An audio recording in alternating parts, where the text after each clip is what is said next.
All opinions and quotations in no way represent River West Radio and are the sole responsibility of the producer, guests, and callers. River West Radio is not liable for any legal issues arising from the content of this program. Thank goodness, eh? You're obsolete, Mr. Wordsworth.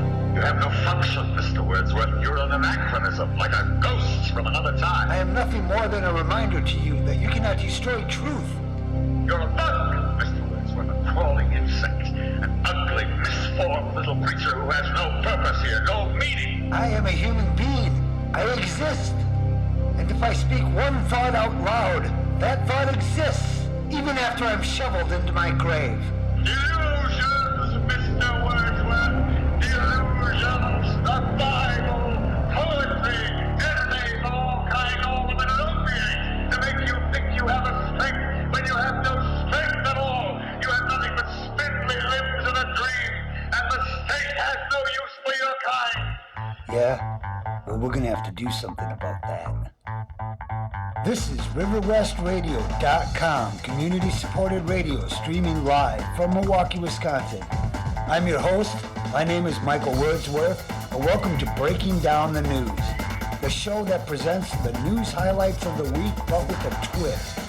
Breaking Down the News is more concerned in bringing you information that wasn't covered on the front pages.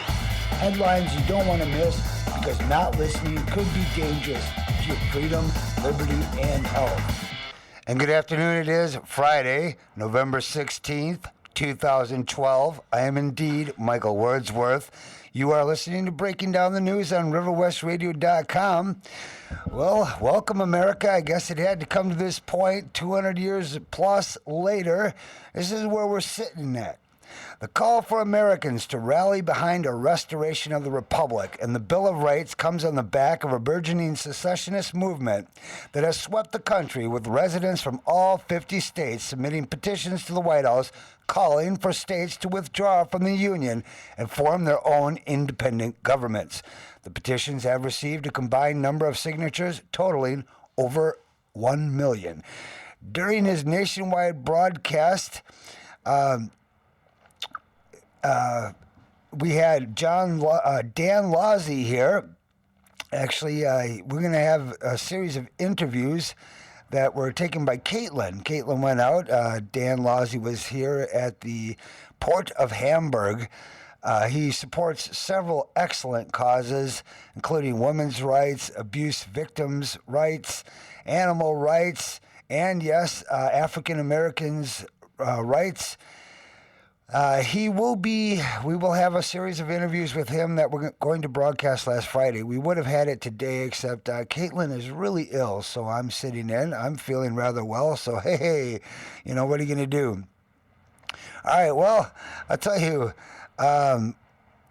what we apparently are going to do is, in the aftermath of the petitions, I don't know if you understand this, but there has been a movement. Ron Paul's former congressional chief of staff and founder of Von Mises Institute, Lew Rockwell, also appeared on the network news this week. Basically, he gave his farewell speech.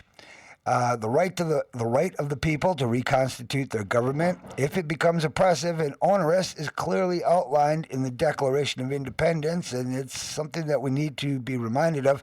I'd like to read a little excerpt from the Declaration of the Independence, and I quote, that to secure these rights, governments are instituted among men, deriving their just powers from the consent of the governed, that whenever any form of government becomes destructive of these ends, it is the right of the people to alter or to abolish it, and to institute new government, laying its foundation on such principles and organizing its powers in such form as to them shall seem most likely to affect their safety and happiness. Well, the preamble, the Declaration of Independence, came on July 4th, 1776, in the aftermath of petitions from all 50 states to secede being posted on the White House website and signed by over 1 million Americans. The secessionist movement has been portrayed as anti-American, unpatriotic, and even treasonous. In reality, as Ron Paul has emphasized, it is the American right and responsibility and duty to resist tyranny. It's as American as apple pie and George Washington. The most popular petition out of all 50 that have been posted on the White House website applies to Texas, and it reads as follows. Let me quote this. The U.S. continues to suffer economic difficulties stemming from the federal government's neglect to reform domestic and foreign spending. The citizens of the U.S. suffer from blatant abuses of their rights, such as the NDAA, which is the bill Barack Obama signed last year on New Year's Eve that pertains to the indefinite detention of American citizens. The TSA, which are nothing more than a glorified security guard, a plastic foil badge, and a polyester suit. These are not bonded law officers. They have not taken an oath or sworn an allegiance to the Constitution. Given that the state of Texas maintains a balanced budget and is the 15th largest economy in the world, it is practically feasible for Texas to withdraw from the Union, and to do so would protect its citizens' standard of living and re-secure their rights and liberties in accordance with the original ideas and beliefs of our founding fathers, which are no longer being reflected by the federal government. And that came from the excerpt from Texas. They sent to the White House. They want to secede. Texas has been wanting to secede for a long time, but I think today they might have some reason for it. The call for states to secede from the Union, one now backed by 1 million Americans. We have 359 more million Americans to get on board with this. Well, this movement is part of a wider disenfranchisement of how the country has been infested and hijacked by a crony political elite and the principles of the founders decimated. As over 1 million Americans expressed their disenfranchisement with the federal government by supporting a secessionist movement that has spread like wildfire, it is time to call for a new Declaration of Independence and a new commitment to restore the Republic in the face of an enemy that has subverted America from within. The United States government has been seized by domestic and foreign banking cartels. Let me say that again. The United States government has been seized by domestic and foreign banking cartels. This fact is so transparently obvious that talking heads on CNBC now laugh about it. I'm going to play you that clip in a minute here. Right on the open news. I got it here. Other prepaid carriers have two. Let me get this here. I'm going to let this load up because it's really. So in any case, I'm going to say this one more time. The United States government has been seized by domestic and foreign banking cartels. This fact is so transparently obvious that talking heads on CNBC now laugh about it. Ha ha, oh, ain't that funny?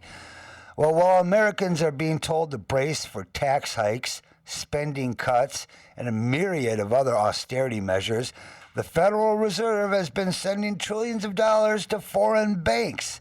And keep in mind, folks, the government has no money other than that which you gave it. I understand they print money, but that is not actual capital until you go out there and earn it and then spend it. You can print paper all day long. That doesn't make it money. The federal government is supposed to represent the states, but it doesn't. It represents the interests of the political and banking elite who themselves have no allegiance whatsoever to America. So we're calling on all patriots today to start a movement to draft Ron Paul as the head of a brand new effort to restore the Republic, restore the Bill of Rights, and opt out of the counterfeit America the banking elite has subverted and fashioned to serve their own interests. The establishment media is already demonizing the secessionist movement as a ragtag group of fringe kooks and paranoid racists, when in reality, as the Daily Caller uncovered, it is comprised of former Marines, parents, business owners, ordinary mechanics, basically the backbone of America. Meanwhile, Obama supporters and other statists have called on the government to punish those, their signatures, who put their signatures down on the secession petition by having them stripped of their citizenship deported, and exiled. Now, whether you agree with seceding from the federal government is a good move or not, let me ask you this. Is this really America when when Democrats, who are supposed to be more inclined to be behind civil liberties than the Republicans, they're saying that your counter political views to the current establishment regime should be punished by having those citizens deported and exiled. Well, it's time to reassert the narrative on secession and put it in its proper context, which is not an infantile reaction to the fact that Barack Obama won the election. I mean, it doesn't really matter which guy won the election this November. Now we know which brand we're going to experience over the next 4 years. Clearly looks like it's going to be a fascist, totalitarian, authoritarian takeover from the left. Could have came from the right just as well. Republicans are just as blind and ignorant on the right as the Democrats and liberals are blind on the left. You guys want welfare and free money, you're going to get it. You're going to get it along with a loss of all civil liberties, rights, and right now you don't understand that what that means, because many of you think that you have your freedom is the freedom to watch television and drink alcohol and eat junk food. That's the only freedom you need. Well, it's more complicated than that. An expression of extreme uneasiness at the direction in which the country is heading, a widespread discontent that has been ongoing for long before Obama even took office, and a new commitment calling on states to nullify unconstitutional laws and regulations and secede from the increasingly tyrannical federal government is now in effect. I'm going to play Ron Paul's farewell speech as soon as we come back from the commercial break. And also I'm going to play, Or G smartphones. what do you call it, the CNBC, where they just quite frankly admits we're all slaves to the central bankers. Yeah, that's right. We're just slaves to them. It's no big deal, right? All right, I'm Michael Wordsworth. You're listening to a very patriotic episode today. It's amazing how my patriotism my allegiance isn't to this government. It's not to the land that we're sitting on particularly. I mean, it's true. This is my homeland and I'm not leaving. My allegiance is to an ideal that was enshrined in words known as the Constitution of the United States. If you learn more about it, you realize how important this document is. It's as significant, if not more so, than the Magna Carta, which was really the beginning of getting all this in place. All right, we're going to take a short commercial break, and we will be right back. You got to stay tuned. It's incredible. 50 states in America, 1 million people already calling to secede from the American government. We'll be right back.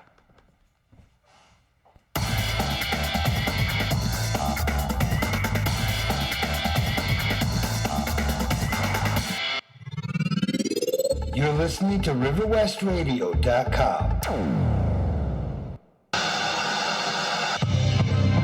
Experiments have shown that less than 1 minute after the viewer begins to watch television, the brain switches from beta-level consciousness, associated with active and logical thought, to alpha level, which is associated with passive acceptance and suggestibility.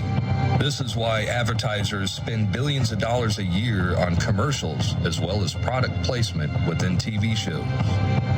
Political messages are implanted in fictional TV programs as the relaxed, meditative state of the viewer is receptive to the programming. You're listening to RiverWestRadio.com. The following program is brought to you in living color. This is Breaking Down the News, bringing you headlines that should have made the front pages. Streaming live Monday, Wednesday, and Friday, 3:30 p.m. Central Standard.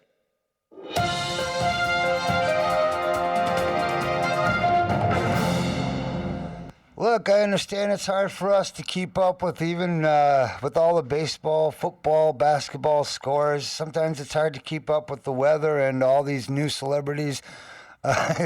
It's hard to keep up with all the triviality, but today we're talking about something that is not trivial at all. We're talking about 50 states in the union wanting to secede. We're going to be playing a speech Thank you, Mr. from Ron Paul. We are going to be.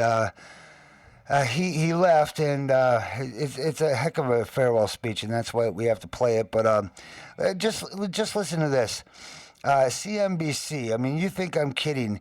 They're just announcing it on the news. Look, we have been taken over by not just a bank, but foreign central banks, which are a central bank is the bank of banks, usually the small little guys that you see in your local communities.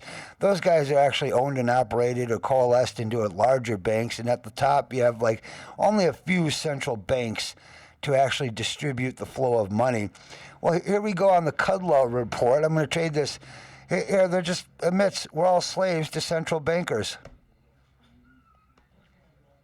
What they do is hold summits. I think that right now the question is, do we all work for central bankers? That's what I want to address to our guest tonight.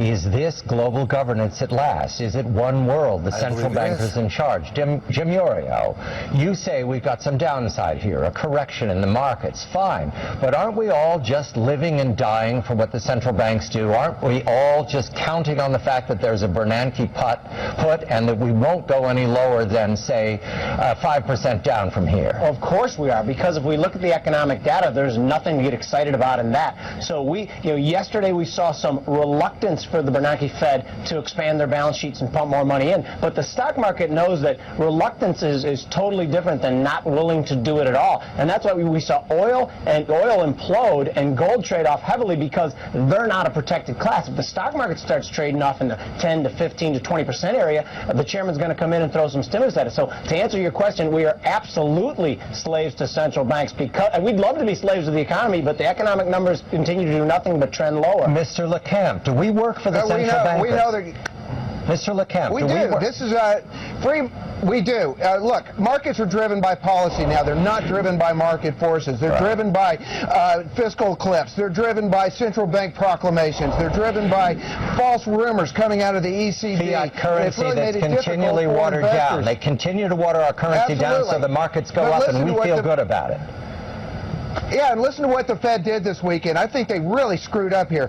They said that we're going to do this Operation Twist through the end of the year. In other words, they're going to create uncertainty about what happens after Operation Twist, right at the same time that the fiscal cliff kicks in. Do we really want all that uncertainty? Jim, we have to give the Fed a break here, because the Fed realizes that what they're doing is probably going to have very little economic effect. The only real thing that can help is fiscal and policy changes. So the Fed, all they have is rocks and stones left. They're just going to throw them. They know that they're probably not going to do any good as well. Gentlemen, Jim and Jim. Isn't that why we know that there's going to be QE3? Isn't that why we know there ultimately will be QE3? That's what I'm banking on. I love what you said there, Jim LeCamp, about the idea that ultimately there will be. Jim LeCamp, which Jim? I'm not sure which one said this, but that we're basically beholden to what the central bankers and policymakers do, rather than to the fundamentals in the economy, because we have not been able to generate real growth without doing one of two things. That is debasing the currency or borrowing our way to a false prosperity. Jim Iorio, how do you invest under those circumstances? What's the question there, Ty? How do you invest under those circumstances? We invest because remember that every central bank in the world, not just us, ultimately has to devalue their currency. So you can't keep, you got to put your money in stuff. Big cap U.S. with good balance sheets, to me, is the world's tallest midget. Mr. LeCamp, every major country holds gold. That tells me that it's attractive. Is it attractive to you with a watered-down currency? I think it's very attractive, both as a currency and a store of value. I agree with Jim. Ultimately, you're going to want resources, but volatility is going to stay with us. So I think investors need to get used to trimming what they don't like and having their portfolio on rallies and nibbling at what they do like on sell-offs, because these aren't going away. The only good news here is that free markets will fight back. When we see bond riots in Spain and bond riots in Italy, those are free market forces fighting back, and ultimately they'll win because investors ultimately will walk away. I think I heard him say he likes gold. He did say that. Yes, I do. Jim, the two Jims, thank you very much. And John, interesting, I was at a conference this week, and one of the most persuasive investors I talked to there said that he felt that what you have to do right now is buy things that are scarce. He said gold. Indeed, buy gold, absolutely, without a doubt, but it's going to take a little bit more than just gold. Keep in mind, you can't eat it, but you can, and it's difficult to trade, actually, when things are collapsing. How are you going to make change? I'm telling you, if you don't actually have, you probably silver would be a better bet to go. All right, I'm going to play you some of Ron Paul's farewell speech here to Congress. This was on November 14th, 2012. And again, I just wanted to play that CNBC clip because it's so unbelievable. I mean, listen, they're talking about openly, we have been taken over by central banks. Mostly what they do is hold summits. I think that right now the question is, do we all work for central bankers? That's what I want to. And he said right there, the market is no longer driven by actual market values and conditions. It's driven by policy. The economic situation is fabricated. I mean, you heard address to our guest tonight. Is this global governance at last? Is it one world, the central bankers in charge? Jim Iorio. Is it indeed? I think so. Let's listen to Ron Paul's speech. There's a lot of good points he put in here, and we'll be right back. It's an incredible day here in America. Incredible. It just keeps getting better and better. I'm Michael Wordsworth. You're listening to Breaking Down the News, and this is an excerpt from Ron Paul's farewell speech to Congress. To revise and extend my remarks. Without objection, so ordered. Mr. Speaker, this may be the last time I speak on the House floor. At the end of the year, I'll leave Congress after 23 years in office over a 36-year period. My goals in 1976 were the same as they are today: promote peace and prosperity by a strict adherence to the principles of individual liberty. It was my opinion that the course of the U.S. embarked on in the latter part of the 20th century would bring us a major financial crisis and engulf us in a foreign policy that would overextend us and undermine our national security. To achieve these goals, I sought, the government would have had to shrink in size and scope, reduce spending, change the monetary system, and reject the unsustainable costs of policing the world and expanding the American empire.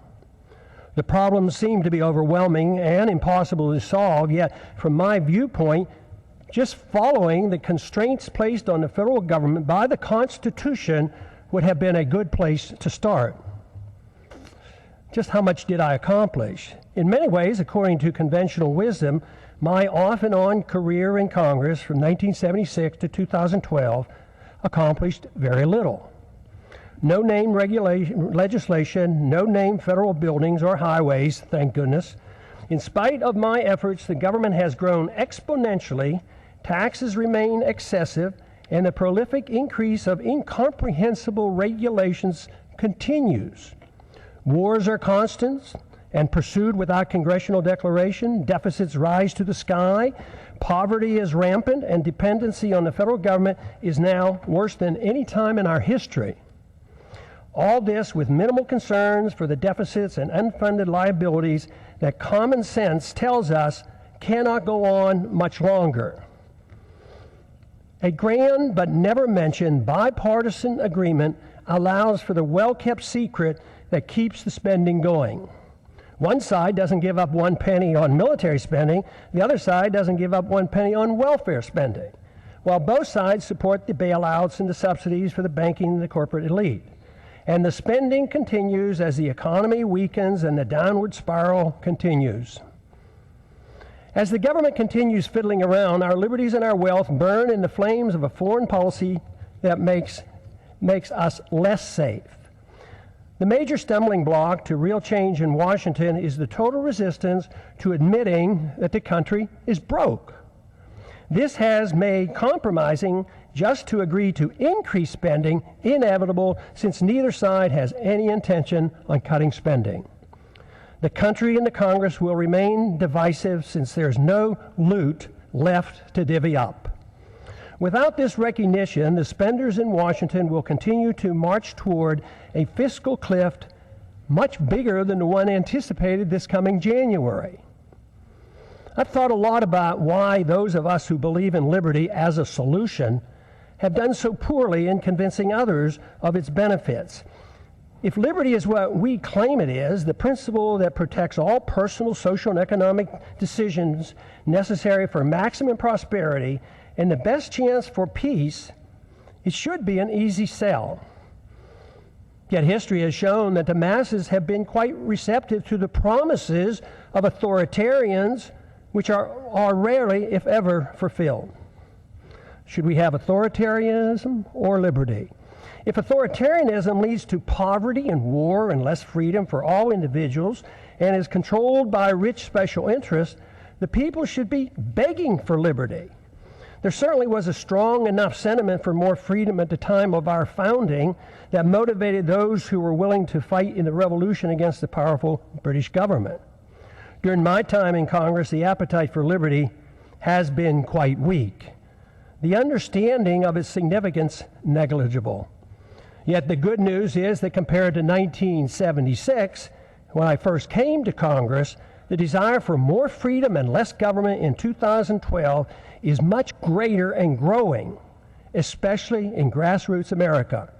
Tens of thousands of teenagers and college-age students are, with great enthusiasm, welcoming the message of liberty. I have a few thoughts as to why the people of a country like ours, once the freest and most prosperous, allowed the conditions to deteriorate to the degree that they have. Freedom, private property, and enforceable voluntary contracts generate wealth. In our early history, we were very much aware of this. But in the early part of the 20th century, our politicians promoted the notion that the tax and monetary system had to change. If we were to involve ourselves in excessive domestic and military spending, that is why Congress gave us the Federal Reserve and the income tax. The majority of Americans and many government officials agreed that sacrificing some liberty was necessary to carry out what some claim to be progressive ideas. Pure democracy became acceptable. They failed to recognize that what they were doing was exactly opposite of what the colonists were seeking when they broke away from the British. Some complain that my arguments make no sense, since great wealth and the standard of living improved for many Americans over the last 100 years, even with these new policies. But the damage to the market economy and the currency has been insidious and steady. It took a long time to consume our wealth, destroy the currency, and undermine productivity, and get our financial obligations to a point of no return. Confidence sometimes lasts longer than deserved. Most of our wealth today depends on debt. The wealth that we enjoyed and seemed to be endless allowed concern for the principle of a free society to be neglected. As long as most people believed the material abundance would last forever, worrying about protecting a competitive, productive economy and individual liberty seemed unnecessary. The age of redistribution. This neglect ushered in an age of redistribution of wealth by government, kowtowing to any and all special interests, except for those who just wanted to be left alone. That is why today, money in politics far surpasses money currently going into research and development and productive entrepreneurial efforts. The material benefits became more important than the understanding and promoting the principles of liberty and a free market. It is good that material abundance is a result of liberty, but materialism is all that we care. If materialism is all that we care about, problems are guaranteed. The crisis arrived because the illusion that wealth and prosperity would last forever has ended. Since it was based on debt and a pretense that debt can be papered over by an out-of-control fiat monetary system, it was doomed to fail. We have ended up with a system that doesn't produce enough even to finance the debt, and no fundamental understanding of why a free society is crucial to reversing these trends. If this is not recognized, the recovery will linger for a long time bigger government, more spending, more debt, more poverty for the middle class, and a more intense scramble by the elite special interests will continue. We need an intellectual awakening. Without an intellectual awakening, the turning point will be driven by economic law. A dollar crisis will bring the current out-of-control system to its knees. If it's not accepted that big government, fiat money, ignoring liberty, central economic planning, welfareism, and warfareism caused our crisis, we can expect a continuous and dangerous march toward corporatism and even fascism, with even more loss of our liberties. Prosperity for a large middle class, though, will become an abstract dream. This continuous move is no different than what we have seen in how our financial crisis of 2008 was handled. Congress first directed, with bipartisan support, bailouts for the wealthy. Then it was the Federal Reserve with its endless quantitative easing. If at first it doesn't succeed, try again. QE1, QE2, QE3, and with no results, we try QE indefinitely. That is, until it too fails. There is a cost to all of this, and let me assure you, delaying the payment is no longer an option. The rules of the market will extract its pound of flesh, and it won't be pretty. The current crisis elicits a lot of pessimism, and the pessimism adds to less confidence in the future. The two feed on themselves, making our situation worse. If the underlying cause of the crisis is not understood, we cannot solve our problems. The issue of warfare and welfare, deficits, inflationism and corporatism, bailouts and authoritarianism cannot be ignored. By only expanding these policies, we cannot expect good results. Everyone claims support for freedom, but too often it's for one's own freedoms and not for others. Too many believe that there must be limits on freedom. They argue that freedom must be directed and managed to achieve fairness and equality, thus making it acceptable to curtail through force certain liberties. Some decide what and whose freedoms to be limited. These are the politicians whose goal in life is power. Their success depends on gaining support from special interests. We don't need more isms. The great news is the answer is not to be found in more isms. The answers are to be found in more liberty, which costs so much less. Under these circumstances, spending goes down, wealth production goes up, and the quality of life improves. Just this recognition, especially if we move in this direction, increases optimism, which in itself is beneficial. The follow-through with sound policies are required, which must be understood and supported by the people. But there is good evidence that the generation coming of age at the present time is supportive of moving in the direction of more liberty and self-reliance.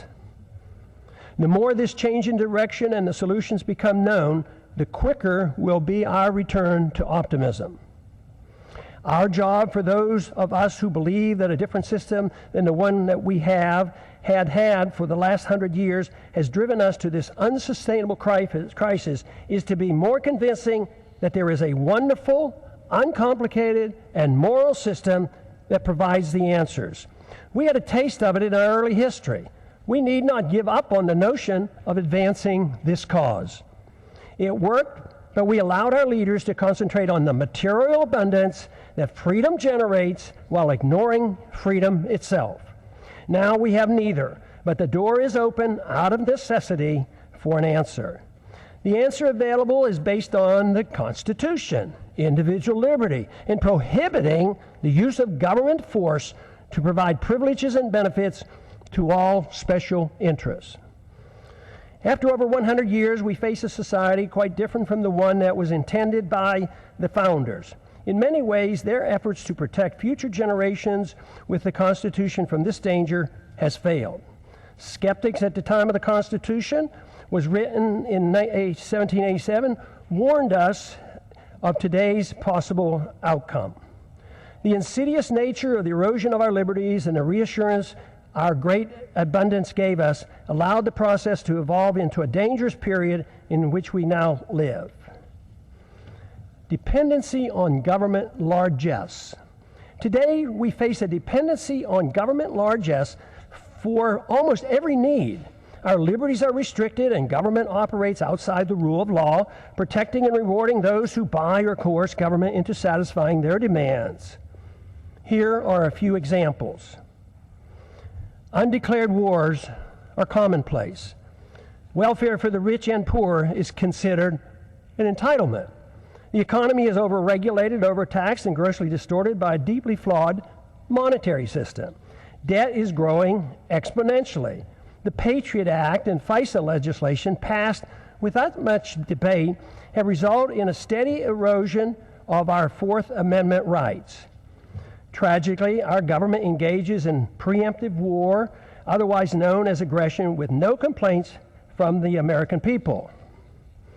The drone warfare we are pursuing worldwide is destined to end badly for us as the hatred builds, for innocent lives lost and the international laws flaunted.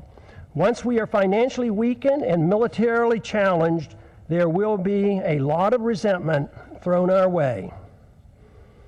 It's now the law of the land that the military can arrest American citizens, hold them indefinitely without charges or a trial. Rampant hostility toward free trade is supported by a large number in Washington.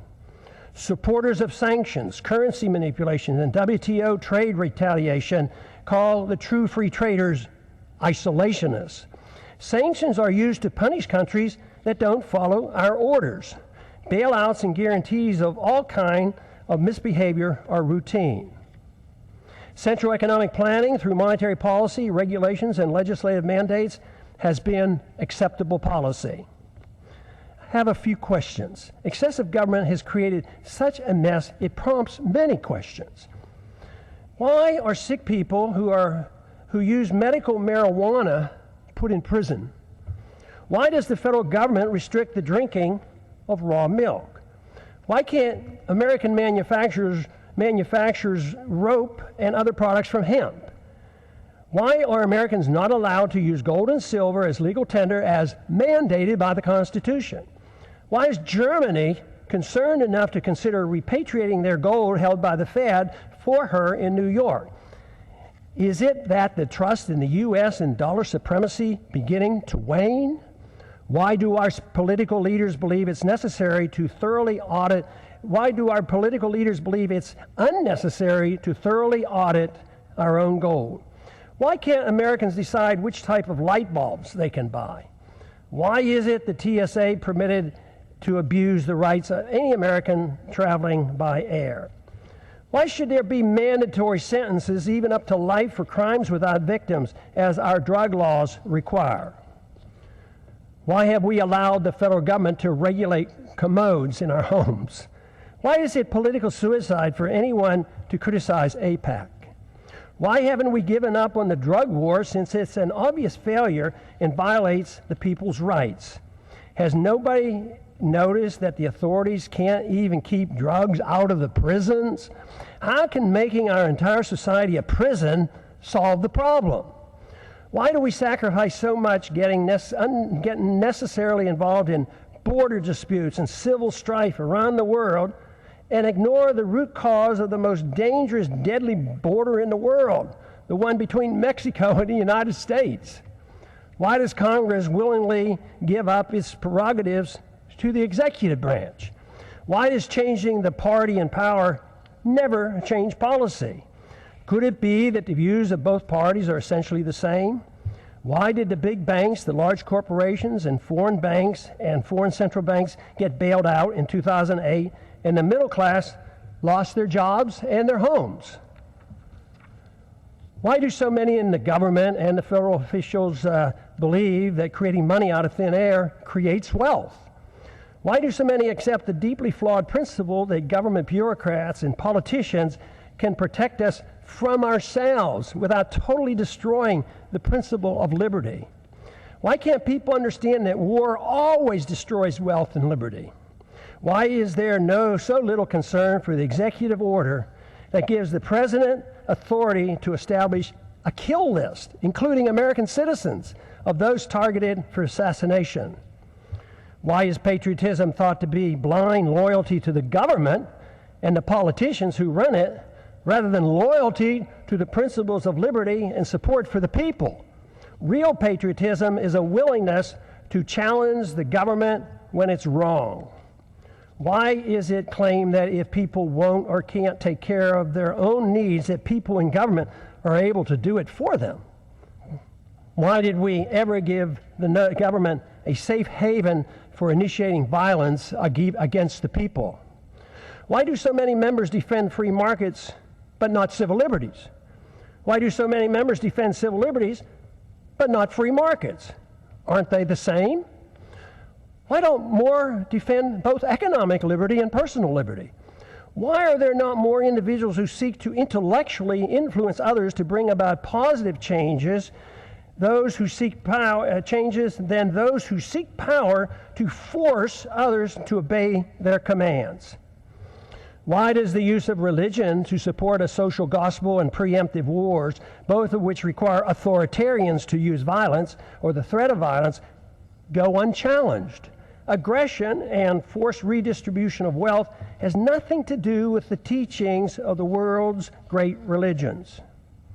Why do we allow the government and the Federal Reserve to disseminate false information dealing with both economic and foreign policy? Why is democracy held in such high esteem when it's the enemy of the minority and makes all rights relative to the dictates of the majority? Why should anyone be surprised that Congress has no credibility, since there's such a disconnect between what politicians say and what they do? Is there any explanation for all the deception, the unhappiness, the fear of the future, the loss of confidence in our leaders, the distrust and the anger and frustration? Yes, there is.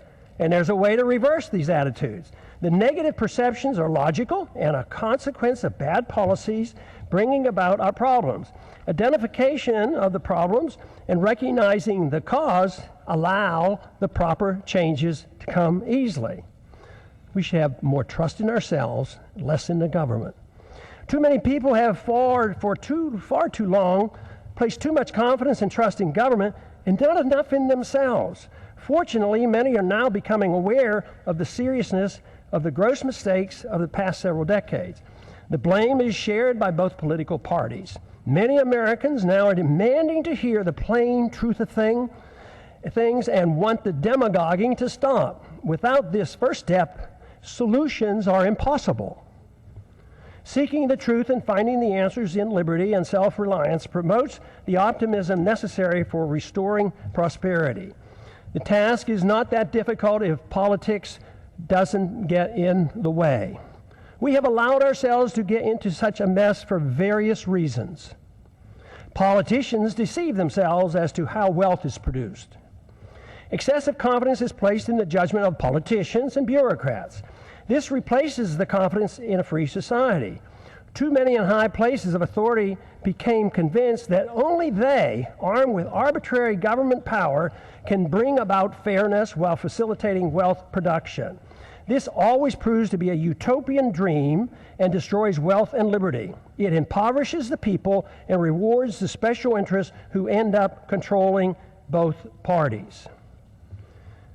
It's no surprise that much of what goes on in Washington is driven by aggressive partisanship and power seeking, with philosophic differences being minor. Economic ignorance is commonplace. Keynesianism continues to thrive, although today it is facing healthy, enthusiastic rebuttals. Believers in military Keynesianism and domestic Keynesianism continue to desperately promote their failed policy as the economy languishes in a deep slumber. Supporters of all government edicts use humanitarian arguments to justify them. Humanitarian arguments are always used to justify government mandates related to the economy, monetary policy, foreign policy, and personal liberty. This is on purpose to make it more difficult to challenge. But initiating violence for humanitarian reasons is still violence. Good intentions are no excuse and are just as harmful as when the people use and force with bad intentions. The results are always negative.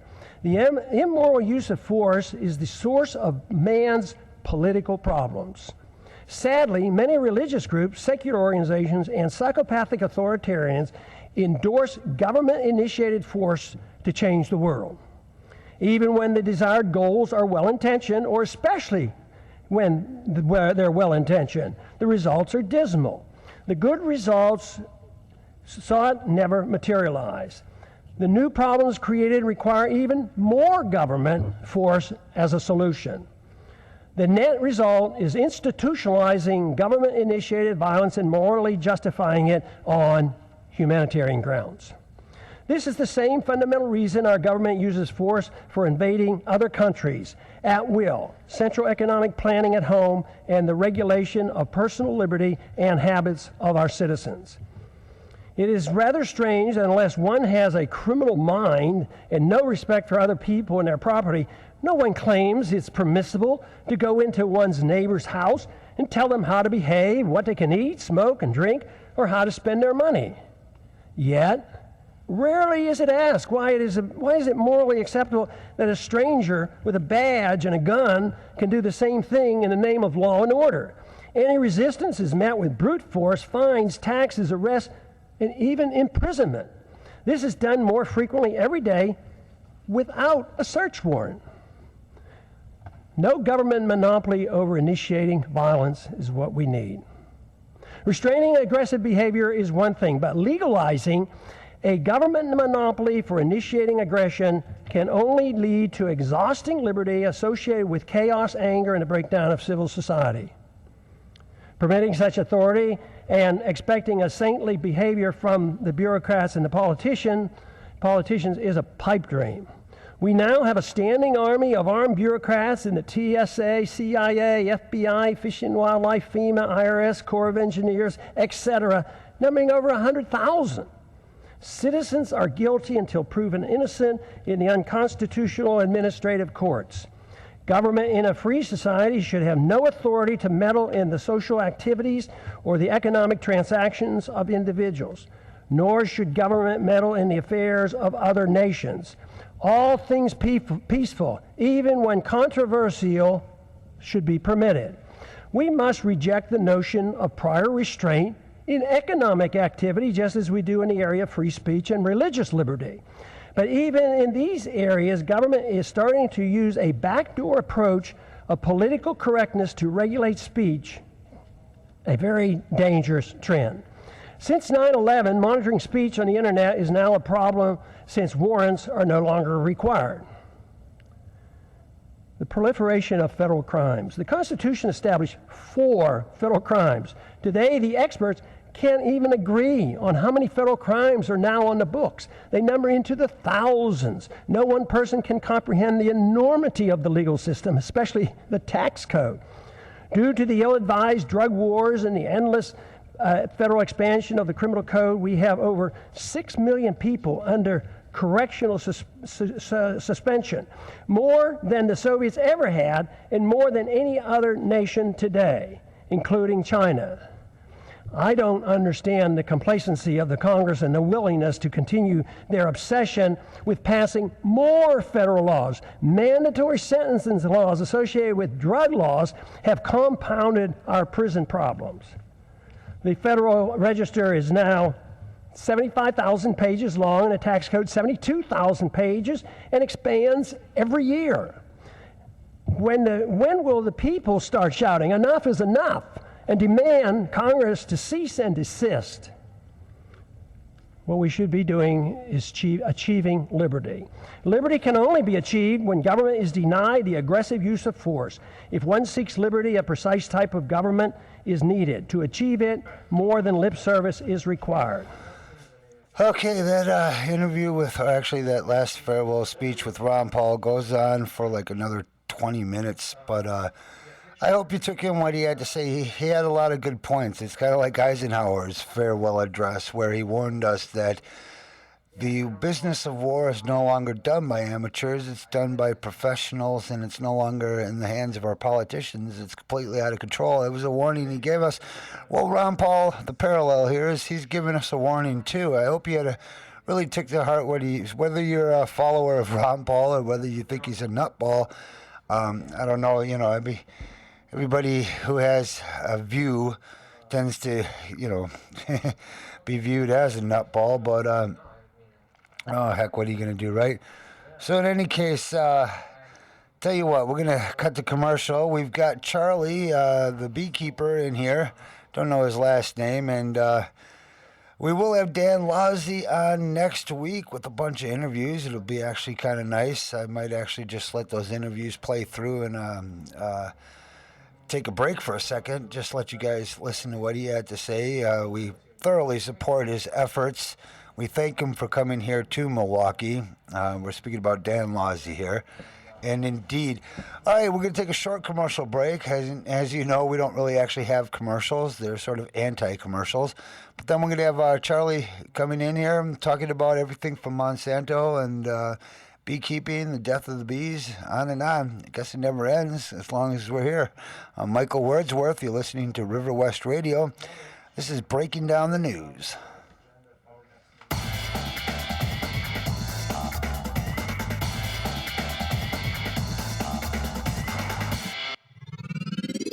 You're listening to RiverWestRadio.com.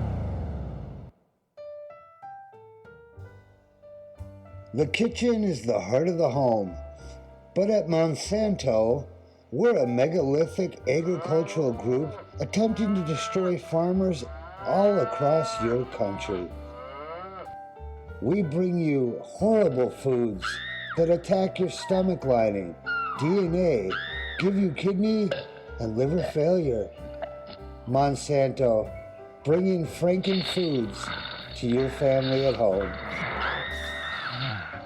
Don't you just hate us? Say no to GMO. Are you tired of commercials always telling you that you're tired? When you know you're tired because you wake up early and go to bed late, and every moment in between is spent trying to figure out how you're going to make the next dollar. Well, you're not alone.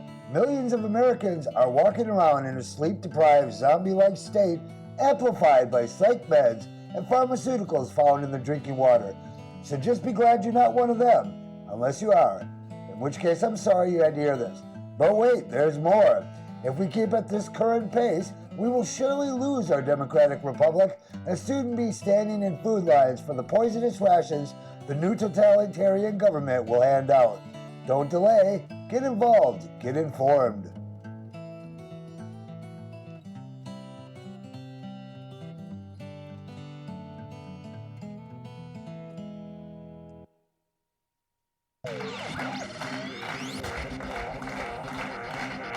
And now, live from River West Radio, the man with words worth listening to, your host, Michael Wordsworth. Yeah! All right, we are so back. Had to do that, just kind of get my voice cleared up. We've got Charlie Keenan in the audience here, actually in the studio.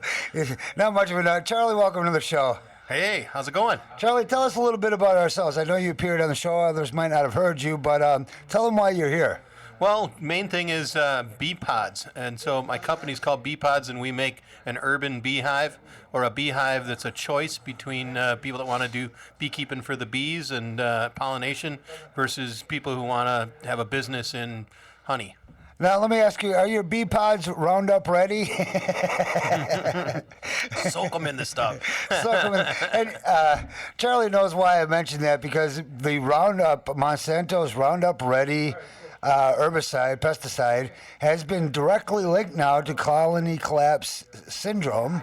And if you don't know what that is, the bees are dying all over the world. It's not a good thing. If you don't have pollination, you don't get almonds. You don't get, what are some of the other crops that bees are just notorious for? Food, man. Apples, oranges, grapes, cotton, we are alfalfa. So screwed, aren't we? What do we feed alfalfa to? Bunny rabbits. Cows, and what do we get from cows? Cheese and milk and stuff. So no alfalfa, no cows, no milk, no cheese. Ouch, ouch, ouch. Tough for the dairy state. Or are we still the dairy state? Yeah, actually, I believe California surpassed us in dairy production at one point. Size but does matter. we still get to be cheeseheads. That's our claim. So as long as there's bees, there's cheese. Did you mean to rhyme that, or was that just... Oh, it sometimes happens. It's always beautiful when it's spontaneous like that. As long as there's bees, there's cheese, to simplify it for you folks out there. So bees are very, very important. You run your own colonies. You actually run a company that actually helps people set up their own bee colonies. Yeah. So I was a beekeeper working with Will Allen, Growing Power, a number of years back before anybody knew who he was. And when I got hooked up with him and started doing bees, we were teaching people how to do beekeeping and noticing that a lot of people that wanted to get into beekeeping didn't really want all the work. Very heavy to lift, very hard to manage. A little tougher kind of thing you got to deal with. And do you have to attend to the bees every day? No, not every day, but every couple of weeks in the beginning of the season, particularly if you're in the city, because if the bees decide to swarm, if the bees decide to go take off somewhere in the city, that means it lands on some neighbor's house and somebody gets a phone call. But at this point, we should almost declare them an endangered species. I like to celebrate the swarm. I do. Celebrate the swarm, indeed. I've never been so grateful to a specific bug in my life. Yeah. Most of us don't know it. We have a tough time tracing chicken McNuggets back to the source, but it's even tougher when you try and think about how nut trees and well, actually, et cetera. Chicken McNuggets, it's all right because that's made out of what do they call it? That foam that puts out fires. It's actually Dr. Bronner soap. Didn't know that. Well, I didn't mean that there's Dr. I wish there was Dr. Bronner. Did you know that? Dr. Bronner soap, the main thing, the juice behind Dr. Bronner soap is he has the patent on the foam that puts out airplane fires. Oh, okay, but that foam is not in his soap because, my God, I use that stuff. Well, yeah, it's not quite the stuff, but it's similar. It's an all-natural product. And they got the patent on it. Is it good or not? Heck yeah, man. Oh, okay, thank God. Because no, it's all good. It's all good, and if you read all that words on the label, you convert to God or Spaceship Earth or something of that course. And well, it's to the point. Look, I don't have time to do every lab test, known to man, to make sure that the products I'm eating, drinking. What do you mean? We just passed Prop 37.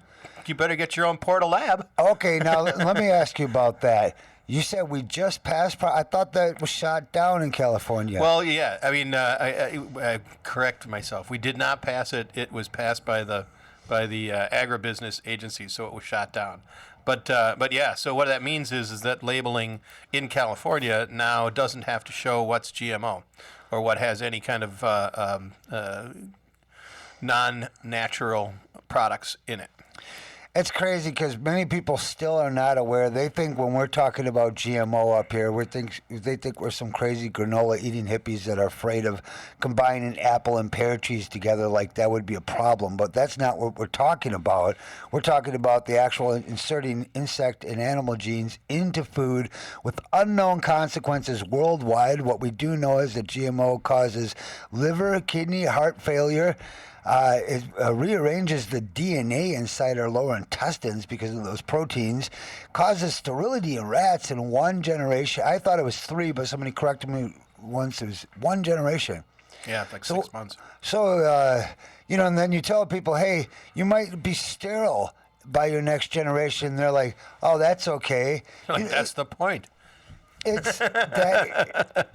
Oh wait, no, you're not supposed to say that. That would be what Monsanto would like to say. This is the show. Sterility is a good idea if the flagship Earth is reaching its carrying capacity and you need to cut the population down by a large amount. Oh, Charlie, I don't know if you're aware, but I'm sure you are, that when we talk about overpopulation, we're not talking about the industrialized nations anymore.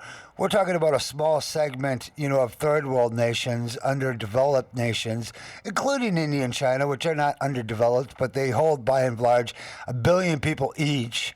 I mean, they've got like 2/7 of the entire population in their 2 countries. You look at Milwaukee, this place is a ghost town. How the hell are we overpopulated? Right. Well, yeah, it's the carrying capacity of the resources, the way we decide to distribute them. So since we like lots of resources to a few people, then the carrying capacity is kind of tough. Charlie, did you know? Do you know what the abortion statistics are for African Americans in this country? I know, but I just wanted to ask you. Don't know.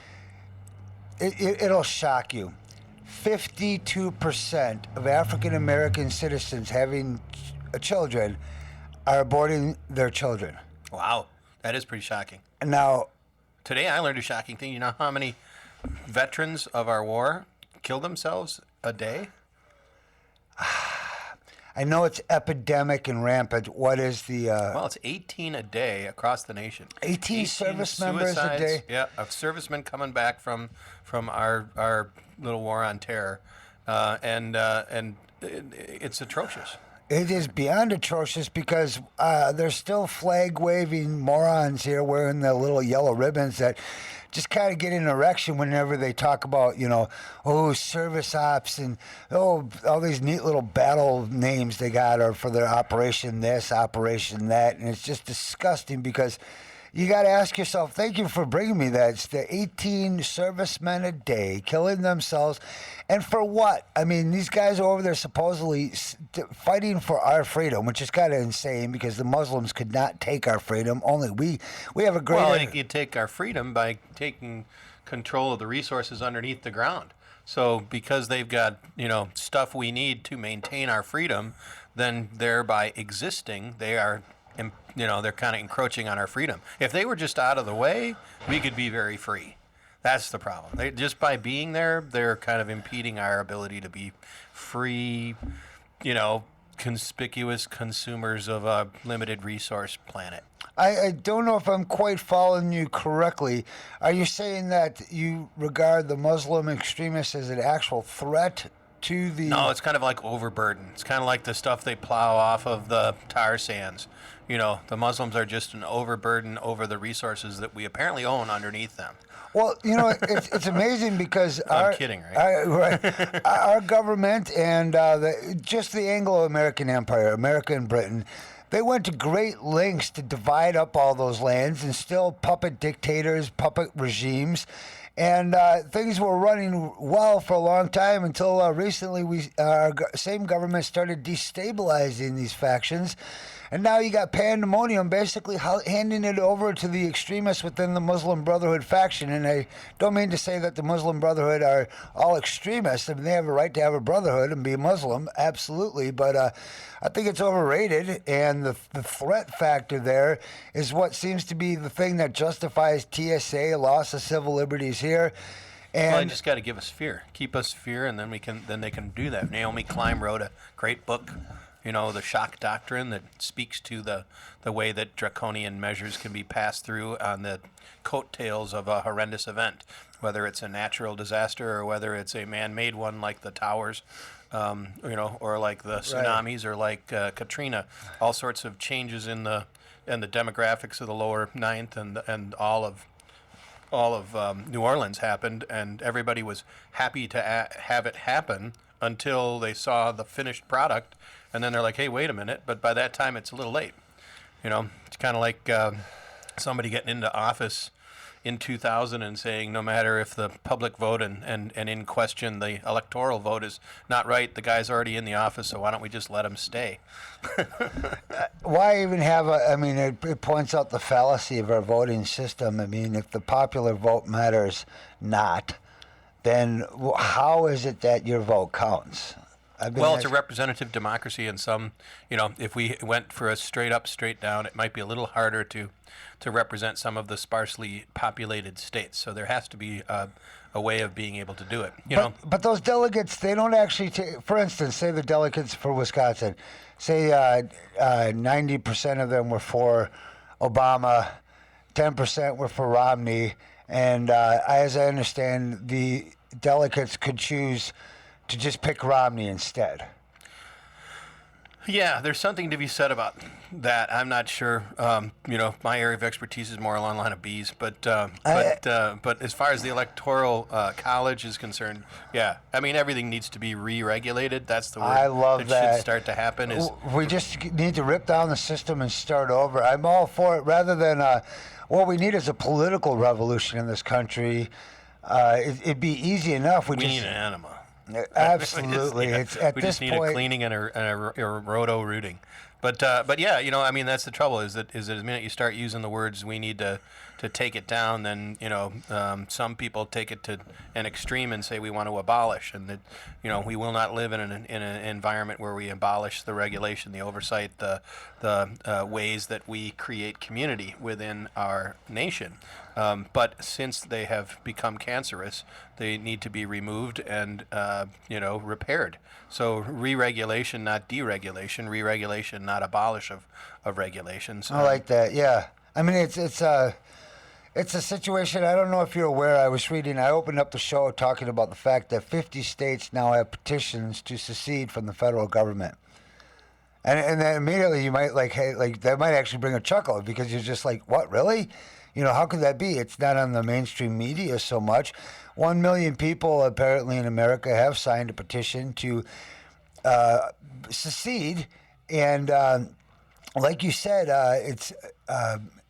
I don't know if seceding is so much. I guess it's the same difference. They're saying we have no confidence. Our federal government is being run by foreign central bankers. We're not part of our political process. The economic market is rigged. It's driven by policy, not reality. So what's real anymore? Yeah. But I don't know. The election proved some pretty amazing results. It spooked a whole lot of people that didn't think that it was going to happen. The get out the vote thing worked. I don't know. For me, I'm reassured that maybe we do still have a little bit of time left before we don't have the vote. But now it's what we do with it. So we got who we have in office, and now we have to hold them accountable. It's been a shell game back and forth, hasn't it? I mean, when the Republicans are in, they screw things up. Then everybody votes Democrat. We get a Democrat in there. They screw things up. Everybody votes Republican. Yeah, sometimes the Democrats can get more. I mean, that's the thing people say. It almost, in some ways, would have been better to get Romney in office because the devil is easier to fight against than the devil you don't. And more things seem to get passed under Democratic leadership than things that are underneath the GOP because everybody's up at arms, and when we're in with the Democratic leadership, sometimes we get a little more complacent. But I don't think that's happening. I think we're starting to wake up. I think there's a very good glimmer of light that's going on. The whole get out the vote thing was very important and shocked everybody from Karl Rove on live TV on down.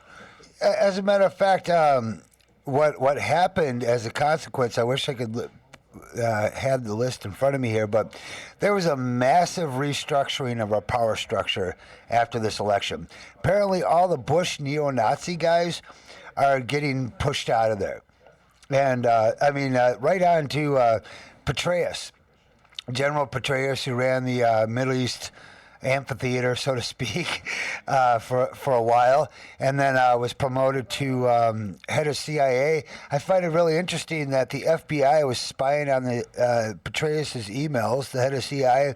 How the hell can, it's amazing. I thought isn't it weird? I mean, how does that happen? Because there's power plays happening, probably. Yeah. But hey, let's talk about bees. All right, what are the top 10 things on your mind regarding bees here? Well, top 10, boy, that's a lot. So I'm thinking more just along the lines of it's time to really step up the ball game. I talked about Prop 37 before, but the systemic neurotoxins that we're putting into now our gardening supplies, as well as all of the agricultural crop stuff, is known to be killing the bees. And it's not so much the topically applied or the stuff that's sprayed on, but it's the stuff that's powder coated onto the seeds, so that when the seed cracks open and starts growing, using nicotine as a delivery system, they can open up the cells of the seeds and let whatever the pesticide, herbicide, or chemical they want get into the plant at that small stage. And as it grows up, then It's in everything. That's what they mean by systemic. It's system-wide. So a low-level neurotoxin. So what's a neurotoxin? It means it attacks the nervous system of sucking insects. What's a sucking insect? Well, a boll weevil is. Yay. And it goes on the underside of their legs. Are susceptible to absorbing this substance. Well, no. I mean, no. They're eating it. They're leaf eaters. They're leaf eaters. They're nectar drinkers. It's in the plant. The poison is the plant. So what does the poison do to us as a consequence? Same, well, diabetes, nervous systems. What do we have? ADHD. We've got sleep apnea. We've got all these different problems that are happening. And what are they? They're neurological, right? And they're system-wide, systemic neurological things. Gee. Is it a coincidence? I mean, No, I think it's part of the manufacturer safety data sheet saying this is what we want this thing to do. And I think it's part of a larger global plan to just kill us all. Without a doubt, but I said it here. I've said it all the time. That's my whole point. Yeah, well, carrying capacity of the planet's too big. We need to cut it back down so that we don't have all these global warming things. If everybody still wants to drive an SUV and there's just, 1/3 of everybody around, we can drive a lot more SUVs for a lot more years, right? Yeah, but I love that how we're supposed to be feeling guilty about driving SUVs when you've got tanks, planes, and ships, helicopters, polluting constantly. But I don't ever hear people bitch about that about global warming. No, that's okay. Hoo-ha. But yeah, I mean, it's important to have a military of some form or another to defend themselves against foreign and domestic people. So I'm not against the military, and I'm not against soldiers, because a soldier's job is to ask, not necessarily why, but how high do I jump? Weakest link in the chain starts to bring things down. Now, that being said, Bradley Manning, said why? Because he was looking at something that was far more not correct. Well, did you know I wish I could remember the exact law, but a soldier does have a duty and a responsibility to not follow unlawful orders. Right. Well, that's what happened with the Tet Offensive, I think it was, when I can't remember the guy's name, but the Pentagon Papers were released based on that very thing, starting to talk about how your duty is to country first and to your command second. And if it goes against the country, then your obligation is to do otherwise. But it's tough to do in the field of battle. It's tough to do when you're,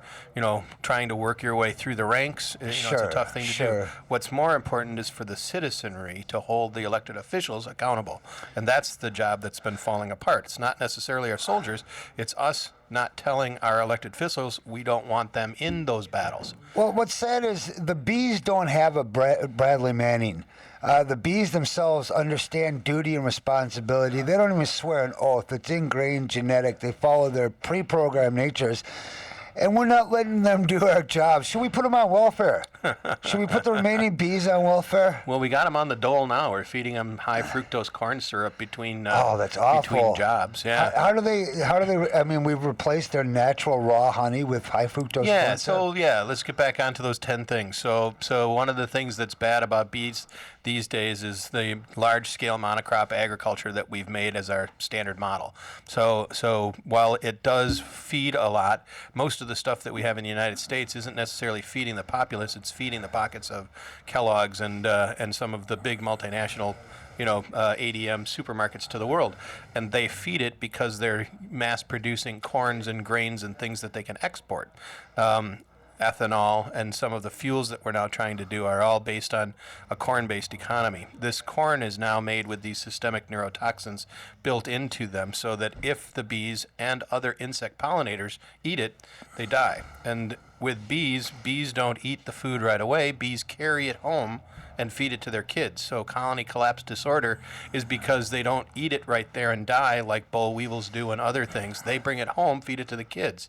Now, the thing about a bee, and any beekeeper that's been beekeeping for 5 minutes knows it, that when a bee is sick or a bee is going to die, it leaves the hive. There's actually a class of bees in the hive whose job it is to be undertakers, mortician bees, and they actually carry the bodies of the sick bees and the dead bees away from the hive so they don't bother the superorganism. We're trying to take care of the heart. Oh, these guys are amazing, aren't they? No wonder they survive for millions, if not billions of years. And only to be defeated by Monsanto? Well, or by our hubris. There's it's a lot more than just Monsanto, but that's a great place to start talking about it. The whole sustainability. Well, I mean, everything. The monocrop agriculture requires us to truck bees around the country in order to pollinate things when they come into bloom. Which requires oil to do that. Oh yeah, it's all about. But yeah, no. Since we started making gigantic fields of monocrop, one culture corn, one culture anything. We've got one culture wheat, we've got one culture cotton, we've got one culture almonds. The almond fields in Southern California that make 95% of the almonds in the country are 22 miles wide by 275 miles long, and it's all just almond trees. No grass, no flowers, no nothing, just almond trees. So for the 2.5 weeks in February where they're in bloom, there's 1 billion flowers that need to be visited by bees, and after that there's nothing. So all of the bees of now Earth have to come to California. We used to truck bees from all over the country. Wisconsin bees would go down there, Florida bees, all the bees would jump on trucks and would head on down there. They don't want to jump on trucks. They're picked up and put on trucks. They're migrant workers, yes. Yeah, they're worse than slaves on slave ships. They don't really have much of a choice. But because our bee population is so low right now, we're now flying them in 747s into San Francisco and load them up on trucks and bringing them down now. So we get bees from all over the world. And that's an odd thing, because if you ever know people that travel with their pets, and they go to England or something, the pet has to sit in quarantine for a while because you don't know if you're bringing over a parasite or a something or another. No, that is. But you can bring those bees on a plane. So we risk yet another crisis just by mingling the bees from the world. Yeah. They could. The contagion would be ubiquitous. Well, yeah. Think about it. What happens the first week of school when all the kids come into school and they're done? They come home and they bring homework, and what else? They make us sick, the little germ-carrying bastards. We got bad colds traveling around right now because the school's in session. Same thing happens with the bees. Bees are all brought into those almond fields, and they pass all of the parasites, all of the sicknesses, so that everything in the world, when they all jump back onto their planes and go back to their respective houses, places, countries, they take them with them. So yeah, we've really soiled the genetics of the bees, and our solution with bees is that we clone them. So we make sisters of the sisters of the sisters of the sisters, and again, you got genetic drift there, potential hazards. Well, yeah, we get a little bit of the Deliverance banjo playing porch kid type stuff going on, where they just don't know, they no longer have the strengths. Yeah, the DNA strands are getting thinned out, so they start to fall prey to things that would ordinarily be no big deal for them. So recently, the bees were having a problem that there was a fly that could lay an egg inside of the bee, and as the egg started to larvize and eat its way around inside of the bees would become zombies, zombies. Fly around light bulbs. And people are like, well, what are these doing out at night? Why are they flying around light bulbs? Bees. I had an article about that on my website, breakingdownthenews.com. I'll bring that up real quick. That's funny. Man reported the first case of zombie bees in California or Oregon. Here it is. Washington beekeeper reports state's first case of zombie bees that fly around erratically before suddenly dropping dead. Yep, and then having little flies crawl out of them. But yeah, so these are the problems of the bees. So what are the solutions? So solutions are that we let the big ship monocrop crash into an iceberg and see what happens. So what we're starting to see now is that on the fringes, in the profitable areas of agriculture, primarily in the Napa Valley grape growing places, they're actually plowing under some of their vines, which are super expensive, super duper, what a big deal to take out, an eighth of your crop and start to plant a variety of flowers so that they can keep sustainable life for the bees. So people are getting hip to it, Small agro family-owned farms are getting hip to it. What about big agro, though? I mean, are they doing anything? No, big agro is the other way around. Monsanto is making Terminator seeds and making seeds that will self-pollinate. so that they think that within the decade they'll be able to replace bees. And we don't need them. We can all just buy oranges that auto-pollinate and et cetera, et cetera. So, yeah. What an asinine concept. It's hubris. It is hubris. I mean, it's like playing God. I'd say playing God, but in this case, it's like playing nature. I mean, billions of years of selective evolution. So I think they're going to get their butt kicked. I mean, Mother Nature is going to sneeze, and make something happen. Sandy happened at the perfect time over on the East Coast to get us to wake up to the topic that wasn't in any of the election debates, and I think the same thing will happen. So that's the big ship. Bees. Now, what I'm talking about is that if we've got this kind of thing happening in the fields, we need to start bringing beehives back into the city like they were 150 years ago. Unbeknownst to most of us, there were many bees that were inside of cities. There were people that had, a beehive in a neighborhood, and we need to return back to that. And so if we're going to do that, we need to look at, because our society has grown in such a way that we have complicated lives, many things going on throughout the 24-hour day period, we need to simplify the beekeeping experience while still honoring the bee. So by looking back at a design that was 2,500 years old, discovered by ancient Greeks, when they were... Is that when it started, beekeeping? No. Beekeeping was long before that. There's cave paintings, 11,000 BC of cavemen reaching up, trying to grab the nectar of the gods from the bees. No, it's been around since man. I never heard of that. Well, you learn something every day, don't you? Hey, there you go. So what we're trying to do is to give people a choice. So we have what's called a horizontal top bar. Is it kind of like to be or not to be? I'm sorry, I had that. When you get into beekeeping, these things just happen. They pour out of your mouth like honey. But yes, I think the big thing to pay attention to is that if we're going to start to try to bring back insect pollinators, we need to strengthen the diversity of their genetic stock, and we have to do that by having survivor bees. We have to have bees that can make it over the years. Think about it. When bees were introduced to North America, because they're not native to North America, they were brought here by the colonialists in the 1600s. They were brought here because the colonies were experiencing a colony collapse disorder of their own. Were they really? Yeah. This is in the 1600s? Yeah, we were having.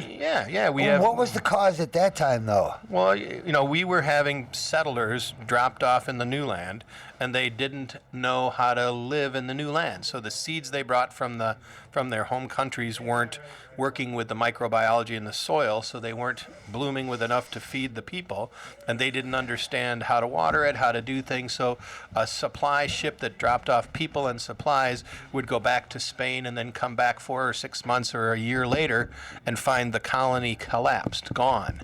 So what they did is they said, let's bring bees over. So they brought bees from actually Italians, I think, were the main ones that were brought in, but they brought the bees over so that the bees could help pollinate the flowers to make the plants quickly assimilate the soil, work into the soil. So this saved the people. But the other thing that people didn't have back in that day was Walgreens on every corner, right? So they needed a medicine chest. And one of the things that bees bring to man is medicine, lots and lots of medicine. You're talking about the raw honey? No, I'm talking about everything but the honey. The honey is certainly is good. I thought it had a medicinal, healthy It benefit. absolutely does. Okay. It absolutely does. I'm not saying. Clarify what that. I'm saying is that You'd be the man to ask for this. what I'm saying is that honey is the tip of the iceberg, and like all icebergs, it's much bigger under the water. How else are they helping us with the health? The pollen that's brought back in, the bee bread that's brought back in, the propolis, the stuff that they use as the medicine from the hive, the bee sting venom itself, all of these things are valuable medicines for us. The honey is, yes, absolutely, it's a great sweetener, but it also works for wounds. Honey is low in moisture, so if we use honey and bandages and call it Biosporin instead of Neosporin, because you can put it onto a cut or a wound and it will heal as fast as if you put Neosporin on, but you didn't have to go to Walgreens and buy it. Right. Bebasol instead of Ambisol. If you got a toothache, you just get a little bit of propolis, put it in, stick it into your tooth. There was just an ancient tooth discovered that had a cavity, filled with propolis, ancient propolis, a million years old or several 100,000 years old, and they just discovered it. First time they'd seen dental work done in ancient man's teeth. So bees have been involved in this kind of stuff for a long time. And this is the stuff that I'm trying to talk about is let's get bees, bring them in here, and not do it for honey consumption. I want to try to get people to get off of the idea that as soon as somebody says, I'm keeping bees, they say, wow, how much honey did you get? Or, do you have any honey to sell or something like that? I mean, if we start to appreciate the sacredness of what these insects are, and they truly are. They're the whole life cycle of the bees is put together in an almost sacred geometry. If you look back at some of the teachings of Rudolf Steiner, he wrote exclusively for about 2 years all about bees and bees' relationship to the sun, bees' relationship to the moon, bees' relationship to the crops, and to us and people. It's really important to kind of look at them in reverence and then begin to look at how we can respect what they do and then take a little bit, live in a symbiotic relationship with the bees. That's what they do. And if they were going to teach us a lesson, the lesson would be live in symbiosis, not exploitative. We go into a field and we strip mine it. Right. They go into a field and they enrich it. They make it live. They go in there and they pollinate, and they get to take out of it the best things the plants have to offer. The nectar, the refined sugar that the plant is giving the bees as a reward for saying, thank you for helping me to propagate because I'm rooted in the ground. I can't go get jiggy with that flower over there without you coming to help me. Thank you. I'll give you the most refined sugar that I can make. What is that sugar? The sugar that they're producing is concentrated sunlight. It's one way to look at it. Sure, we eat the sun indirectly. Yeah, and really what we live off of. The sweetest part of the sun is the nectar. The flower produces all the different parts, but when it gets right down to it, the nectar that it's making, the sugar that it's making is concentrated sunlight. And that's given to the bees as they take the pollen and help the plants propagate. They take that sugar back and they feed it to their family. And they also feed it in abundance enough that we as beekeepers can have some too. I see. We don't strip mine them. We take a little bit here, we take a little bit there. When we started 100 years ago trying to mass produce these things and making a commodity of honey, that's when things started going bad. Before 100 years ago, honey was made in small amounts and it was cherished.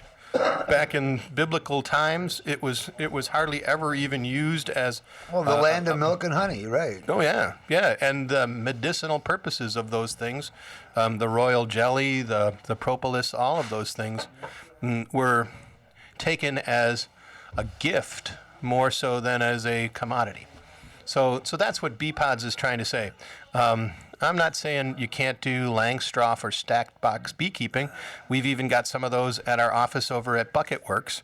But what I'm saying is that people need a choice. People need to be able to say, I want to get into beekeeping because I'm a gardener, or because I've got an orchard, or because I've got a flowering tree, or because I'm concerned about the health of the bees.